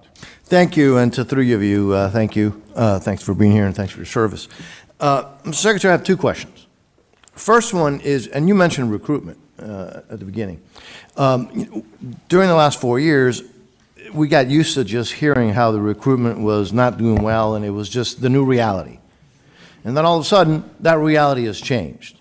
If you can comment on why that reality is, I think a lot of us know, but if you could talk to us a little bit about this new reality, which you don't hear much about in the press, about how that has changed dramatically. Question number one. Question number two is, a number of years ago, Southcom was moved from Panama to South Florida. There's a lot of reasons for that move. It was to get it because it was in close proximity with others like GIATA South, Special Operations Command South and Homestead, Joint Task Force Guantanamo, the Joint Task Force Bravo in Honduras, the U.S. Coast Guard 7th District, which is the busiest district in the entire country, but also because in South Florida you have this multicultural, multilingual community, and as you know, Southcom deals with multiple countries, 40 different languages, and so it was not just a cost savings potentially, but it was also made a lot of sense. I believe that continues to be the case. Nothing has changed. If anything, what's changed is that the Western Hemisphere has gotten a lot more dangerous. And obviously we have Iranian influence, Russian influence, Chinese influence. I'm very grateful, Mr. Secretary, and I don't know how much you had to do with that, of the President's change in attitude on no longer appeasing enemies of the United States in the Southern Hemisphere, whether it's Venezuela or Cuba. But again, there goes the importance of having Southcom where it is, and I just would like your thoughts if you've had an opportunity to look at that, because it was moved from Panama. It just wasn't in South Florida for the heck of it. It was a decision made. It was the right decision. It's proven to be the right decision. So, two questions. If you can answer them, I'd love to hear it. Well, sir, thank you for the question about recruiting. What changed is a commander-in-chief that America's young people believe in. President Trump was elected in November, inaugurated in January, and at first I called it the Trump bump, but then it became clear that's not enough. This is a tsunami of support amongst young Americans who want to serve under a president who they know has their back, who will fund them properly, who will not use them unnecessarily, and will make sure they are part of deterrence for the country with a focus, first and foremost, on the homeland, then deterring strengths and making sure our allies step up and carry more of the burden. So you've got a historic surge in the Army, the Marine Corps, Navy, Air Force, you name it. Americans are responding because the president says a new spirit. And he's right, and you can feel it in the ranks. You go out to formations, you talk to men and women on the border, they believe in what they're doing in securing that southern border. You talk to them across the world, they're enthused about this new administration and its leadership. So it's President Trump, sir. And then as far as Southcom, it is President Trump's focus on our hemisphere has in many ways reinvigorated the mission of Southcom and the recognition of securing American interests, but also pushing back Chinese malign influence Panama's a great example of that, but across Central and South America. So Southcom is right where it is. We're grateful for the great work that they do. I've had an opportunity to spend a lot of time with them and their commander, and we work by, with, and through a lot of allies. Mr. Secretary, I'm a little confused. Are you telling me that the folks that are now voting with their commitment to the country are not upset that they're not able to use different pronouns? Is that not a priority for the folks that are now signing up for our military? Well, sir, if they wanted to get a woke indoctrination, they could just go to college. Instead, they're joining the military, where we're focused on the basics. We know men are men, women are women, standards will be high, and we're getting rid of the distractions, the ideologies, the politicization that was in our ranks, so that soldiers, men and women, can do their jobs on behalf of the nation. I think that's all that American people, all the people who want to serve want, is that clarity and that support, and President Trump is giving it. Well, Mr. Secretary, I would also add that I think having you there has made it very clear what the attitude is. And I will tell you, to me, it's really, really refreshing, and I thank you all. I appreciate it. I yield back. Thank you, sir. Yields back. Ms. Lee. Thank you, Mr. Chairman. Thank you for being here. Mr. Chairman, I ask unanimous consent to submit to the record an article from the New York Times entitled, "China's Chokehold on This Obscure Mineral Threatens the West Military." Without objection. Mr. Secretary, this article that I just referenced outlines how the Department of Defense paid an Australian firm 10 times more than it paid MP Materials, an American firm, to onshore the full ecosystem of rare earth production. MP, the largest U.S. rare earth producer, has invested $1 billion of its own capital since 2020 and employs more than 800 Americans. Yet it was undercut by an Australian firm that never even broke ground in the U.S. MP Materials is ready to install their samarium processing equipment and help the U.S. combat China's export controls. And I want to note that China produces the entire world's supply of this obscure rare earth metal that is used almost entirely in military applications because of its use in heat resistance magnets. So my question is, in accordance with the administration's America First agenda, do you agree that subsidies should first support U.S. companies already investing, hiring, and paying taxes in the United States? And can I have your support in ensuring that the department critical mineral policies will align with this goal? Ma'am, it's an excellent question. It's something we have been very focused on. In fact, my deputy secretary, it is his number one, is ensuring that sourcing of critical minerals, whether they're heavy or light rare earths, are sourced reliably in America first, and if not, then amongst allies. I won't reveal or talk about more than that in a setting like this, because we have reserves and we have capabilities, but at the same time, we have to aggressively work. And MP Materials, Mountain Pass, is a great example of a place where we can partner with industry. But what does China do? You know this. China undercuts the market intentionally to try to corner the market, and we have to account for that in the way that, in the things that we support. So the answer is yes, I can have your support. Thank you. I also want to turn now to the collaborative combat aircraft. I represent Las Vegas, Nevada, so we're very excited that the department will base the CCA unit at Creech Air Force Base, which is the center of excellence in uncrewed aircraft systems. And I want to make sure that the department has the resources they need to make this program a success. Last year, the Air Force had to shift $383 million to the CCA program, plussing it up by 60%. Can you assure me that your budget request will fully fund the CCA program this year? Ma'am, it does fully fund the CCA, and we believe in the collaborative combat aircraft, the loyal wingman concept, this idea that you project power more robustly through autonomous, semi-autonomous systems that that amplify our lethal effect. So yes. Thank you. Great. Can you give me an update on the first flight and the production decision for increment 1, and are we on track for the flight? When will it be? And finally, when do you anticipate the production decision this fiscal year? What quantity of aircraft will we procure? How many vendors will you award? And what factors are you considering? Bryn, feel free to chime in. You're talking about the CCA still, Yes. correct? My understanding is later this year on the flight. know but a date? As far as I don't know the exact date, ma'am. But Bryn, you might know. Yes, ma'am. We can get back to you on the specific date. It should be this fiscal year. And for our budget request, it's $804 million for the collaborative combat aircraft. Great. Thank you.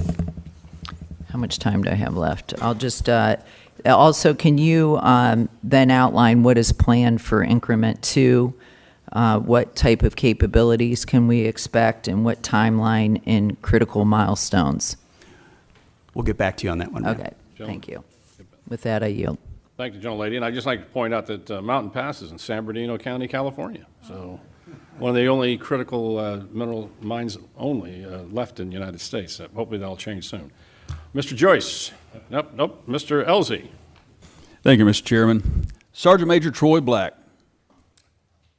thank you for all your years of service. You've been serving this country since Ronald Reagan was president in 1988.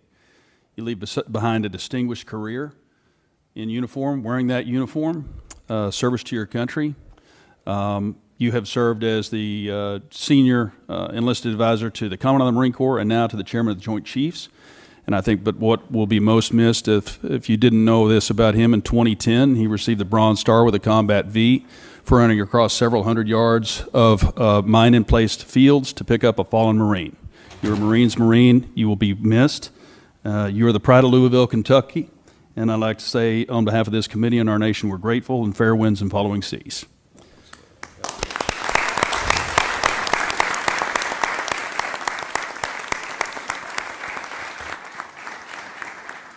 Secretary Hegseth and General Caine and Ms. McDonald, glad you're here. I'm personally grateful for your service to our country and for sharing your valuable time with us today.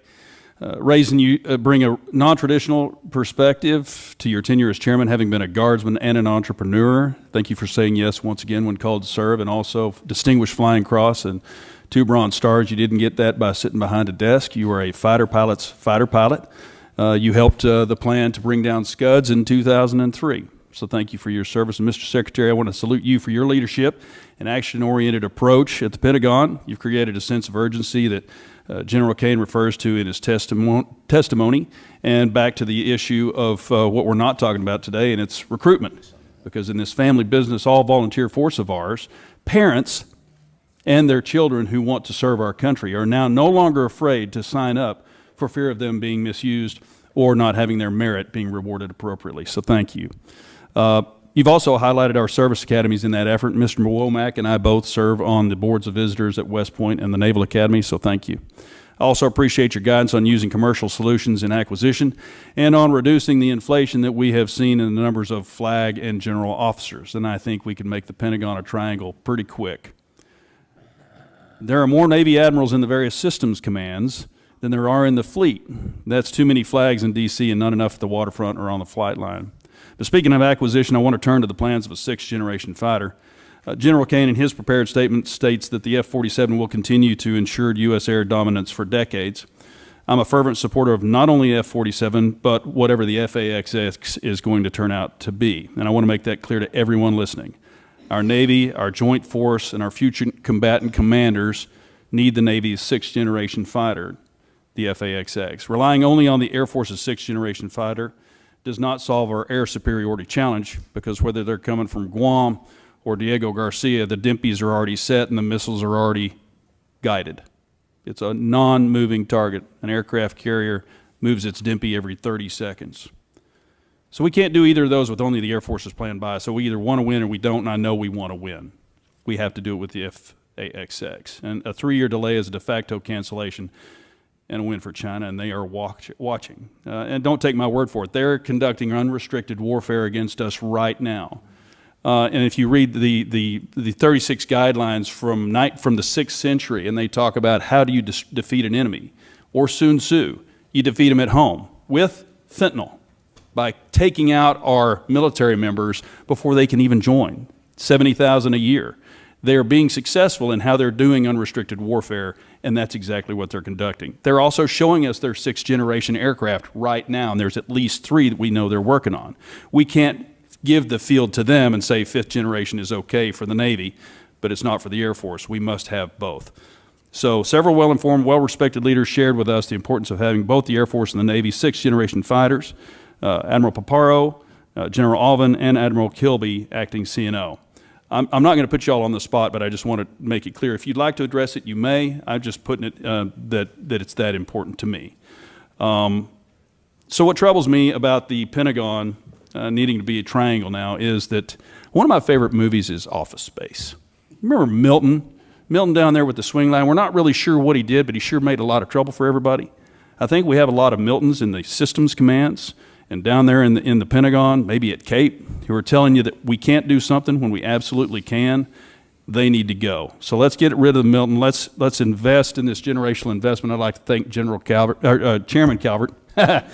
Chairman Calvert, for his investment in the FAXX and the bill, and present to this subcommittee later today. So thank you all. Appreciate it. Okay, go Navy. Mr. Morelli, you're recognized. Thank you, General, Chairman. I'm grateful for your service and grateful, Mr. Chairman, for the hearing today. I don't want to pile on, Mr. Secretary, and I'm brand new to this subcommittee, but I will say that in the same way we wouldn't go into battle without knowing the number of troops, our weaponry, the number of armaments, equipment, supplies. It's really almost impossible for this committee to do its job without details from the President, from the Department on a budget request. So I wonder whether or not we could get a commitment from all of you to come back before the committee when the full, the President's budget request has been delivered so you can answer questions in detail about it. Certainly, we'll make sure you get those details, Congressman. Well, getting the details is important, but also being able to answer questions about those details and what they mean, I think would be helpful. So obviously, you know, this is the chairman's decision, but I would ask you to consider coming back before the committee when the President's budget request is submitted to us so we could get your sense of the various items in it. I want to go back to a topic I think Ms. Kaptur raised, which is Ukraine, and I really appreciate your comment that when you referred to partners on our side like Ukraine, so I'm glad we still consider them partners on our side. Last week, the Ukraine Defense Contact Group met in Brussels. I know we did not attend, you did not attend, and I don't believe you appeared even remotely, but that was a meeting which allies coordinated billions in aid to help Ukraine. We're talking about funding right now without a budget, without a plan to sustain U.S. support in what I consider the most serious conflict in Europe in a generation. So can you at least give us a sense, Mr. Secretary, of the presidential drawdown aid authorized through January 20th? Do you know how much has actually been delivered? Just the presidential authority that was given through January 20th when the new administration took over.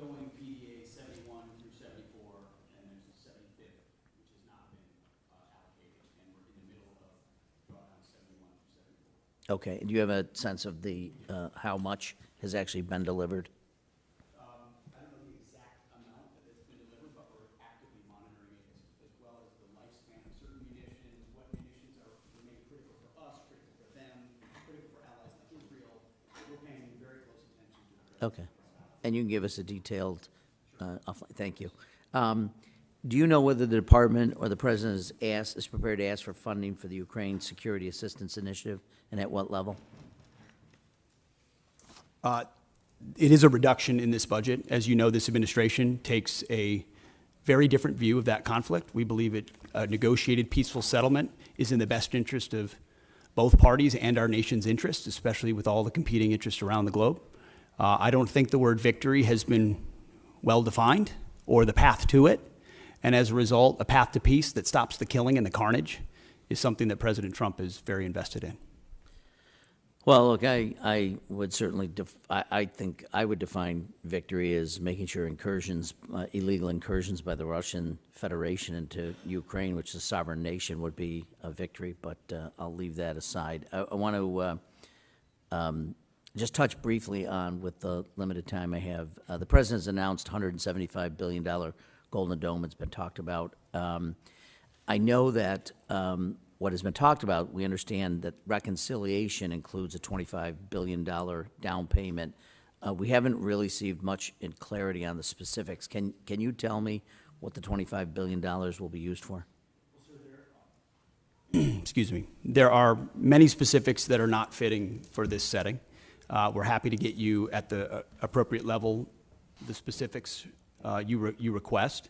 But what we've done is we've built out the entire understanding of what the architecture would look like, ensuring it includes existing capabilities that can be fielded rapidly. As President Trump has made the case, we need this now, not conceptually in the future. You know, we had SDI under Ronald Reagan, which was a concept. We've fast forward to the ability to deliver these things, and the American people deserve that kind of protection. So multiple layers from multiple different types of threats, coordinated with sensors, both on the ground and in space at other layers.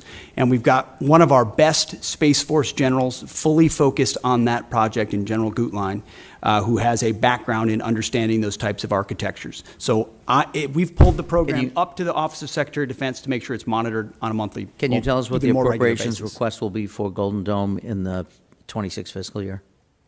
Well, the gentleman gets... Go ahead, Bren, excuse me, Ms. McDonald, you can get back to us on that and for the record, and we would appreciate that. Mr. Fleischman, you're recognized. Thank you, Mr. Chairman. Want to welcome Secretary Hegseth, General Caine, and Mrs. McDonald. Thank you. This has been an outstanding hearing. Let me just say this. The world is a dangerous place. The nation is a dangerous place. Heartfelt thank you to each and every one of you officers stepping up and for doing an exemplary job. Thank you so much. As most of you know, I represent the 3rd District of Tennessee. That's the Great Oak Ridge Reservation, birthplace of the Manhattan Project. In addition to serving on this prestigious subcommittee, I'm the chairman of the Energy and Water Subcommittee, which has the NNSA. I'm deeply involved in the recapitalization and modernization of our nation's nuclear deterrent. It will come as no surprise I have concerns about both our progress and posture. Our progress is a concern as we are recapitalizing the entire nuclear deterrent all at once. Meanwhile, Russia has recapitalized its triad minus some bombers, and China is rapidly expanding its numbers and fielding a triad. Of course, there's also North Korea and the looming prospect of a nuclear Iran. As we focus more on the Pacific, our post-Cold War posture is a concern due to the lack of in-theater non-strategic nuclear weapons. This creates a deeply worrying capability gap in the most critical theater. I'll ask my questions and ask for your answers then. First, Secretary Hegseth, given this troubling strategic threat picture, what is your outlook on the current pace and scope of nuclear recapitalization? And then, General Caine, what are your ideas to fill this non-strategic nuclear capability gap in the Pacific? Are there any ways Congress can better support the Department's efforts to meet these increasingly tight deadlines? And I'll listen to your responses. Thank you. Sir, thank you. First, if I would just take liberty, both the chairman and I have taken up almost all the oxygen from Bren McDonald here. I would just take issue with the characterization that we have not delivered a budget and we don't have details and we're not delivering on it. She and her team have done a fantastic job of working as rapidly and as detailed as possible to deliver what we feel very confidently is a robust, detailed delivery of the president's agenda for FY26. So, Bryn, thank you for the work that you're doing and all the details and focus on that have come through. And that the nuclear triad is certainly a part of it. NC3, every single aspect of that. Sentinel with the Nunn-McCurdy breach has to, we are taking a very hard look at that while fully funding it. Columbia class, critical. B-21, which for the most part has been a success story, but needs to be continually monitored, as any major platform does, and then the SLCMN as well, in investing in that capability, considering the advantages we have on the submarine side. So we are fully funding, in fact, even more so in most cases, that capitalization and modernization, which we have to, considering what our adversaries are up to. Thank you, sir. Sure, I just echo the Secretary's comments about non-strategic nuclear weapons, SLCMN, and the others. And I think it really, for me, centers around 4 C's that we got to do across the enterprise. Change the culture to get after it faster. That's the first one. We got to create competition across the continuum in the defense and national industrial base. We need to buy better contracts and get greater capacity. So no ads other than that, Congressman. Thank you. So if I may, you all feel reasonably comfortable with the way that we're modernizing our triad? Well, sir, I'm not comfortable with the way the Sentinel upgrade had been happening. Understood. With a recognition that it is behind and can't be. And so we're getting at dynamic ways to address that. Different alternatives. Our Deputy Secretary and his team very focused, along with Bryn. What do we fund? Why do we fund it? How do we look at new ways to do it? Because the way we've approached it so far has gotten us nowhere fast. Thank you. By the way, I welcome you all to visit Oak Ridge at any time. Thank you, and I'll yield back. Thank the gentleman. Mr. Aguilar. Thank you, Chairman General Calvert. That's right. Thanks to the witnesses for being here. Yes, okay, Private, go ahead. The clock's still moving, Mr. Secretary, I want to express my severe concern with the deployment of the National Guard in Los Angeles without consultation of the state of California. There have been photographs that have shown these troops sleeping on the floor and have not been provided fuel, food, or water by DOD. How long will this deployment last, and why were we unprepared to provide them basic necessities such as food and water? The commanders and troops on the field are very well prepared, sir. They responded incredibly rapidly to a deteriorating situation with equipment and capabilities. We have made sure from the top down, as a Secretary of Defense who's been in a unit holding riot shields outside the White House during the chaos of the summer of 2020, I know what it's like to be immediately deployed into a situation like that. There are moments where you make do as best you can temporarily, but we are ensuring they're housed, fed, water capabilities in real time from my office, because I care that much about the California Guard and the Marines and the men and women who are supporting our ICE agents on the ground. You should check it's with your true office. Every day, and that's a disingenuous attack that misrepresents how much we care about our troops and what they're doing to defend ICE agents. I'm not going to take the fact that we don't care about the troops. Nobody cares more about the troops at the top than this Secretary and the Chairman and our department. How long will the deployment last? We stated very publicly that it's 60 days.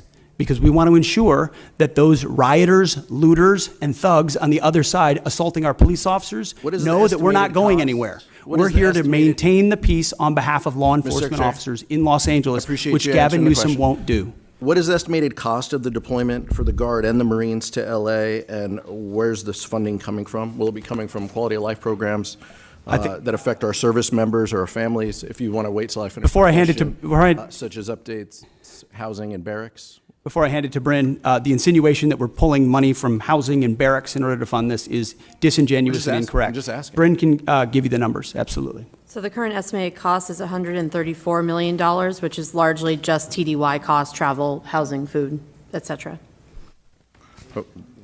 Where's it coming from? That's the cost, but where's it coming from? Out of their O&M accounts. With the most recent deployment of the Marines, Mr. Secretary, what's the justification for using the military for civilian law enforcement purposes in L.A.? Why are you sending war fighters to cities to interact with civilians? Every American citizen deserves to live in a community that's safe, and ICE agents need to be able to do their job. They're being attacked for doing their job, which is deporting illegal criminals. That should happen in any city, Minneapolis or Los Angeles. And if they're attacked, That's lawless, and President Trump believes in law and order. So he has every authority, and he has done mobilizing National Guard or active duty troops under U.S. code to protect federal agents in their job, which is exactly what we're doing, and we're proud to do it. We're proud to do it. 10 U.S.C. of the U.S. Code 12406 as a legal basis that the president used cites 3 examples and circumstances for the Guard: invasion by a foreign nation, rebellion or dangerous rebellion against the authority of the government of the United States, or the president is unable with regular forces to execute the laws of the United States. Which authority is triggered here to justify the use? I don't know. You just read it yourself, and people can listen themselves, but it sounds like all 3 to me. If you've got millions of illegals and you don't know where they're coming from, they're waving flags from foreign countries and assaulting police officers and law enforcement officers, that's a problem. The laws of the United States? No, the governor of California is unable to execute the laws of the United States. The president, you said all three apply. The governor of the California has failed to protect his people, along with the mayor of Los Angeles, and so President Trump has said he will protect our agents, and our Guard and Marines are proud to do it. The law also says, Mr. Secretary, that the orders for these purposes shall be issued through governors of the states. You and I both know that President Trump has all the authorities necessary, and thankfully he's willing to do it on behalf of the citizens of Los Angeles, on behalf of our ICE agents, and behalf of our country. We've also pulled $1 billion for the border as well. So this just goes into the same fund, 134. What did Congressman, what's the 134 million? I was asking Ms. McDonald. Okay. 134 million goes on top of the billion that's been pulled for the So border. the funding that was pulled for this year was largely in FSRM, and in this budget, we're actually looking to plus that funding back up to backfill that for our troops and for their families. Thank you, Mr. Chairman. Thank the gentleman. Mr. Valadeo. Thank you, Chairman. Thank you, Secretary. Thank you, General. Thank you, Ms. McDonald, for being here. I know a lot of things have been asked already, and since I'm the bottom of the totem pole on seniority here, all my questions get asked first, so I'll hit one that's a little closer to home for me. Secretary Hegseth, thank you for addressing the challenges military families have faced under their Global Households Good contract. I've heard directly from my constituents about these issues, so I appreciate your directive to review the contract and raise rates during peak PCS season. Can you commit to continuing to work with us to monitor the impact and make further improvements as needed? Sir, I appreciate the question. We heard as well the worsening PCS change of station process that military members are facing, that the new attempt to reform it had failed. And we got that word quickly. And when we did that, we didn't try to excuse it away or cover it up. We immediately confronted the process. We fired the person in charge. And we said, we're going to, in this peak season, plus up the amount we reimburse so that families are reimbursed properly. And we use both systems, the legacy system and the new system, to ensure their needs are actually met. At the end of that process, we will then do a thorough reform of how it actually happens. It hasn't worked for far too long. Everybody knows it. It's about time we take a look at the process. I mean, think about the things we can deliver in real time to people in far-flung places across the country and across the world. And you can't reliably move an E4 from California to New York and ensure that the goods get there within a week. That's a failure of the United States military, and we're going to fix it. I appreciate that. Next question, Secretary Hegseth. With rising tensions involving Russia and China, what steps is the department taking to ensure our defense industrial base can meet surge demands across multiple theaters? Are we seeing adequate investments in munition stockpiles, logistics, and supply chain resilience, in particular when it comes to critical inputs like rare earths and other essential minerals? I would just echo exactly what you said. It's because of the urgency of the moment, the reality of the threats we face, the threats that are joining forces in a sort of an anti-American, anti-Western bloc, are developing capabilities that they're fielding and trying in other theaters to refine them. The munitions that we have, where we use them, how we procure them, and what we use them for, the supply chain that goes into the materials on those munitions. Unfortunately, we inherited a department that didn't pay enough attention to that seemed to think sourcing from adversaries was going to be okay in a time of contingency or crisis. We are changing that. Or content to make the same munitions we've had in the past because, well, they were made in somebody's district or they were made in somebody's state, and that's the way we always do it. We're not doing that anymore. We're making the tough calls based on the threats we face, matching it to the capabilities, and I'm happy to sit in front of every and any committee and explain why we're doing it, because it's about time. It's about time we challenge that, and that doesn't mean we don't want input. We do want input. We know why people are invested in certain programs and certain systems, but it's our job to make the tough calls, and President Trump has asked us to do that. I'm willing to make the tough calls, whether it's on personnel, systems, platforms, modernization, and partner with folks like General Caine and the Joint Staff who've been with us in every step of the way. I appreciate that. So we got a little more time. So Secretary Hegseth, as the department looks to stay ahead of near-peer threats, will the defense budget continue to invest in hypersonic weapons and defense systems, including unmanned, high Mach, and next-gen aviation technologies? The answer is yes. In a way, unfortunately, the previous administration did not. So if you're looking at long-range fires, autonomous systems, hypersonics are part of warfare of the long-range drones, a part of the warfare of the future. That means we're investing in them to be better than our adversaries. Not accept the fact that we have matching capabilities, but what more can we do to enhance those so we're ahead of the curve? Because when President Trump says we have the best platforms, the best systems, the best fighters, the best ships, the best vehicles, he means it, and we mean business on it, and we're going to deliver it.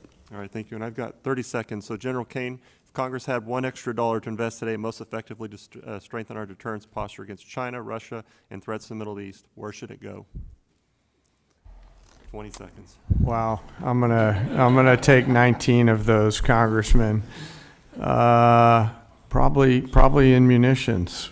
I don't know how much we'd buy for $1, but I'd want to make sure that the joint force is properly armed at scale at the tactical edge, and the youngsters that volunteer to serve have what they need. I appreciate that. Thank you, Chairman. I yield back. Thank the gentleman. Mr. Joyce. There we go. Thank you, Chairman. Secretary, everybody, I appreciate we had to go out to other, you wouldn't believe this, but there are other hearings taking place. So I went over to bug Secretary Turner and now came back, so it's your turn. Secretary Hegseth, your April 30th memo on Army transportation and acquisition reform directs the Army to expand prepositioned stocks of equipment to the Indo-Pacific. I expect we would need to enhance our industrial base capacity to support this effort. Can you discuss the importance of increasing prepositioned stocks in the Indo-Pacific and how this affects the Army's resources for FY26? It's a great question because it marries up two things that need to be linked and synced and often aren't, right? The capabilities that we have in the priority theater and where we preposition those capabilities. So my job exists on multiple axes of that. One is working with allies and partners to make sure we have places to preposition them, many of which we can't talk about here today, but in the event of a contingency, we can't be relying on a supply chain that reaches all the way back to the States or even to Hawaii or even to Guam. You need to recognize the prepositioning of stocks. But then you have to have those stocks, and they have to be the relevant ones for the systems that you're deploying, and you need a defense industrial base to deliver on that, which is why we've made historic investments in munitions, focusing on priority munitions that would be applied in our priority theater, with a recognition that every munition we spend somewhere else, and I say that as someone who, very proudly, we conducted a very successful freedom of navigation campaign against the Houthis to ensure that our ships don't, and by the way, 2 of our ships transited the BAM successfully, and the ceasefire held very recently. So doesn't mean you don't expend munitions. You judiciously expend them with an understanding that you have to safeguard others for future fights and prepositioning, and then invest in your industrial base. And I think that's why you see a budget with a 13% increase. 13% increase in a defense budget is significant and allows us to both invest in the president's priorities and fast-track munitions that we're going to need. For a guy chairing a committee that has to cut his by 57%, I can tell you getting a plus 13 is a lucky day. Chairman Caine, our forces face growing challenges sustaining operations across contested environments, particularly in the Indo-Pacific. China is investing in capabilities designed to disrupt supply lines, access to forward operating bases, and target critical logistic nodes. What steps are you taking to strengthen contested logistics capabilities, and what investments can Congress make to ensure that you have operational resilience? Well, Congressman, thanks for the question. You know, history tells us that the professionals talk about logistics, and that's what was the big differentiator between us and our adversaries in World War II, is really the logistics power. You know, our teammates within the Joint Force are looking carefully at this right now, and as we look at the adversaries' threat arrays that they have and our ability to defeat them and move the combat capacity that we need to through those difficult places is a key part of that. I don't have a specific number for you, but what I'll commit is, as we think through what contested logistics looks like, as we think through what forward supply points on the first and second island chain might look like, we'll stay close with the committee to make sure that we're communicating early, often, and always about what our needs are. I certainly appreciate that, and I throw out that having a small Air Force Reserve airport in Youngstown, Ohio area. Some great C-130Js up there, Thank you. Congressman. Yeah. Appreciate the help on our fire department for the new inventory we got. But the old stuff we had there, you had maybe 8 planes. You were cannibalizing 3 to feed the 5 because we didn't have parts in storage and those type of things. And I think that's has played out in other areas for us as well. And we need to not only make sure we have the manufacturing industrial base, but we also have the ability to have the parts and inventory on to keep all those things online, or we have to remove them from service. Yes, sir. I know General Alvin and the team at the Air Force is looking hard at that too, to make sure that we've got the right stuff on the shelf prior to that we need, not just in the C-130 community, but the other airframes within the Air Force, and frankly the Joint Force. Parts are always going to be a driver, and I'm really encouraged by the innovation that's happening to look at things like additive manufacturing, where we get a hold of the specs from companies like Lockheed and others and can just 3D print right on the spot of the requirement. Those have to be in any procurement you do from now on. Yes, sir. I think so, sir. It's, you know, the force of the future will fix on the spot, so they'll need to be able to have the parts right there. And as we look at mission command and delegating authorities and responsibilities to our younger commanders and you know, complex command and control problems, part of that is going to be the ability to sustain our force out there at the edge. Thank you very much, General. Yes, sir. I yield back. And thinking of logistics, it made me think at, what was it, General Marshall, who went out in the 30s and met with a young lieutenant colonel, and said it's the best logistics officer I've ever met. And that was General Eisenhower. 3 years later, he was a 4-star general. So wars, logistics are important. Mr. Anderholt, you're recognized. Thank you. Thank you, Mr. Chairman, and thanks everyone for being here today, this morning. And as we wrap up the hearing today, let me say the Golden Dome Initiative represents, in my opinion, a substantial investment in our national security, and I credit this administration in pursuing this bold project, and I share your ambition for it. So thank you for moving forward on that. I want to follow up with from my colleague from New York. The President has said that he has chosen an option that will total $175 billion. Can you confirm that number, and when do you hope to make this system of systems operational?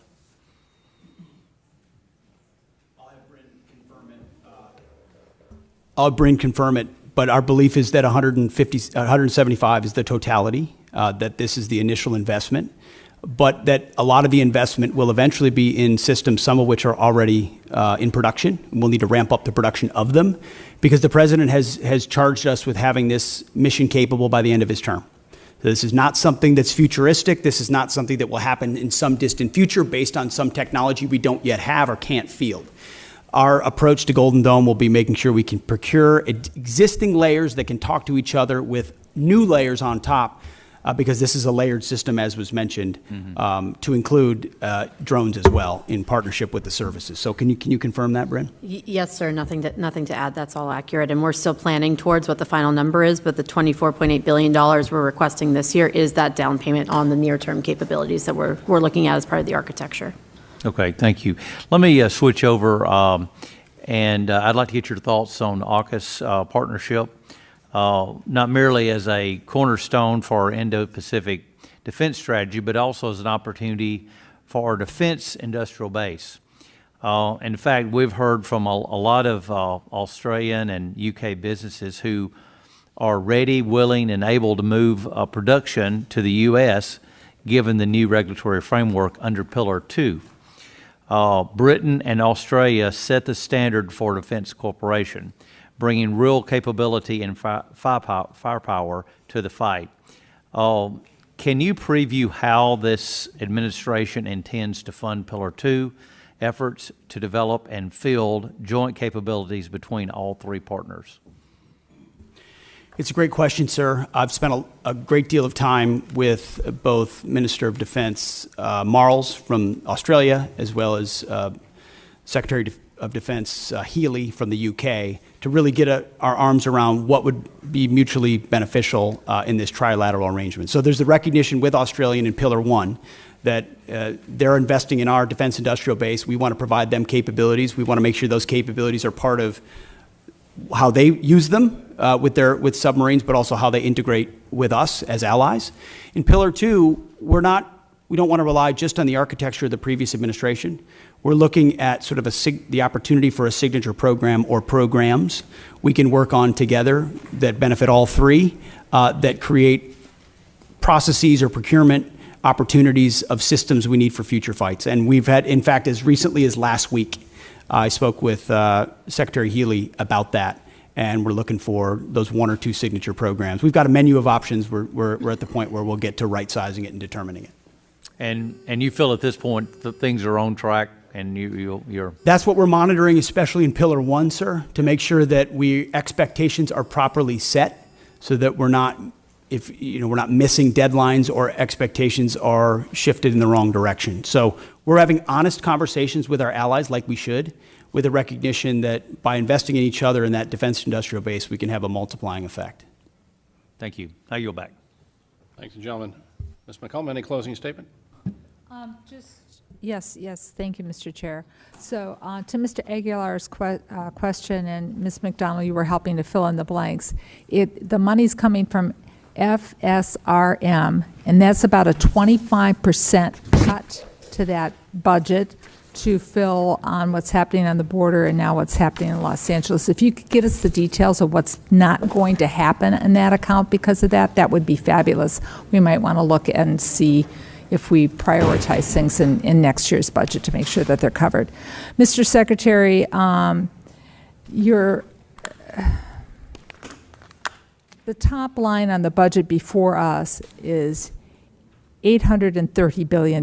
It is not $901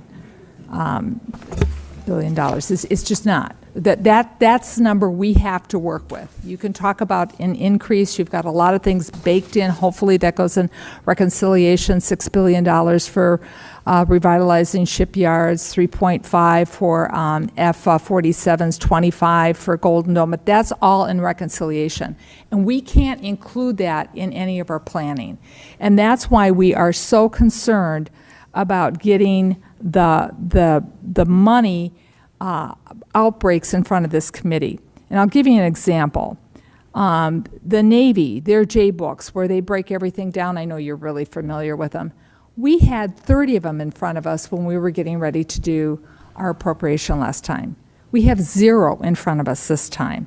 So, Mr. Secretary, I believe, honestly believe you want to provide the information, but time is of the essence because this committee wants to do its best work together, both Democrats and Republicans, to make sure the women who serve in our armed forces have the equipment that they need to do the missions that they're assigned to and come home safely because we honor their service and their commitment. Get us the information. Thank you, Mr. Secretary. I thank the gentlelady, and I just make it's where we're going to agree that we need some more detailed information. We're going to go ahead and we're going to go upstairs here and do the subcommittee mark, but then later this week we're going to do the full committee mark on this bill. The Senate is pushing off doing their appropriation bills in general until after reconciliation passes because they want to incorporate that. But we don't have a luxury of time. We'll just have to work out the differences we have in conference. But it's hard for us to do our job without the J-books, without the detailed information, and I know you know that. And so you might talk to your friends at OMB, and if OMB has any friends, I don't know if they do, but and see if they can get this going for us, because it'll be very helpful. With that, Mr. Secretary, thank you. Chairman, thank you. And Ms. McDonald, thank you. We appreciate all of you being here today. We are adjourned.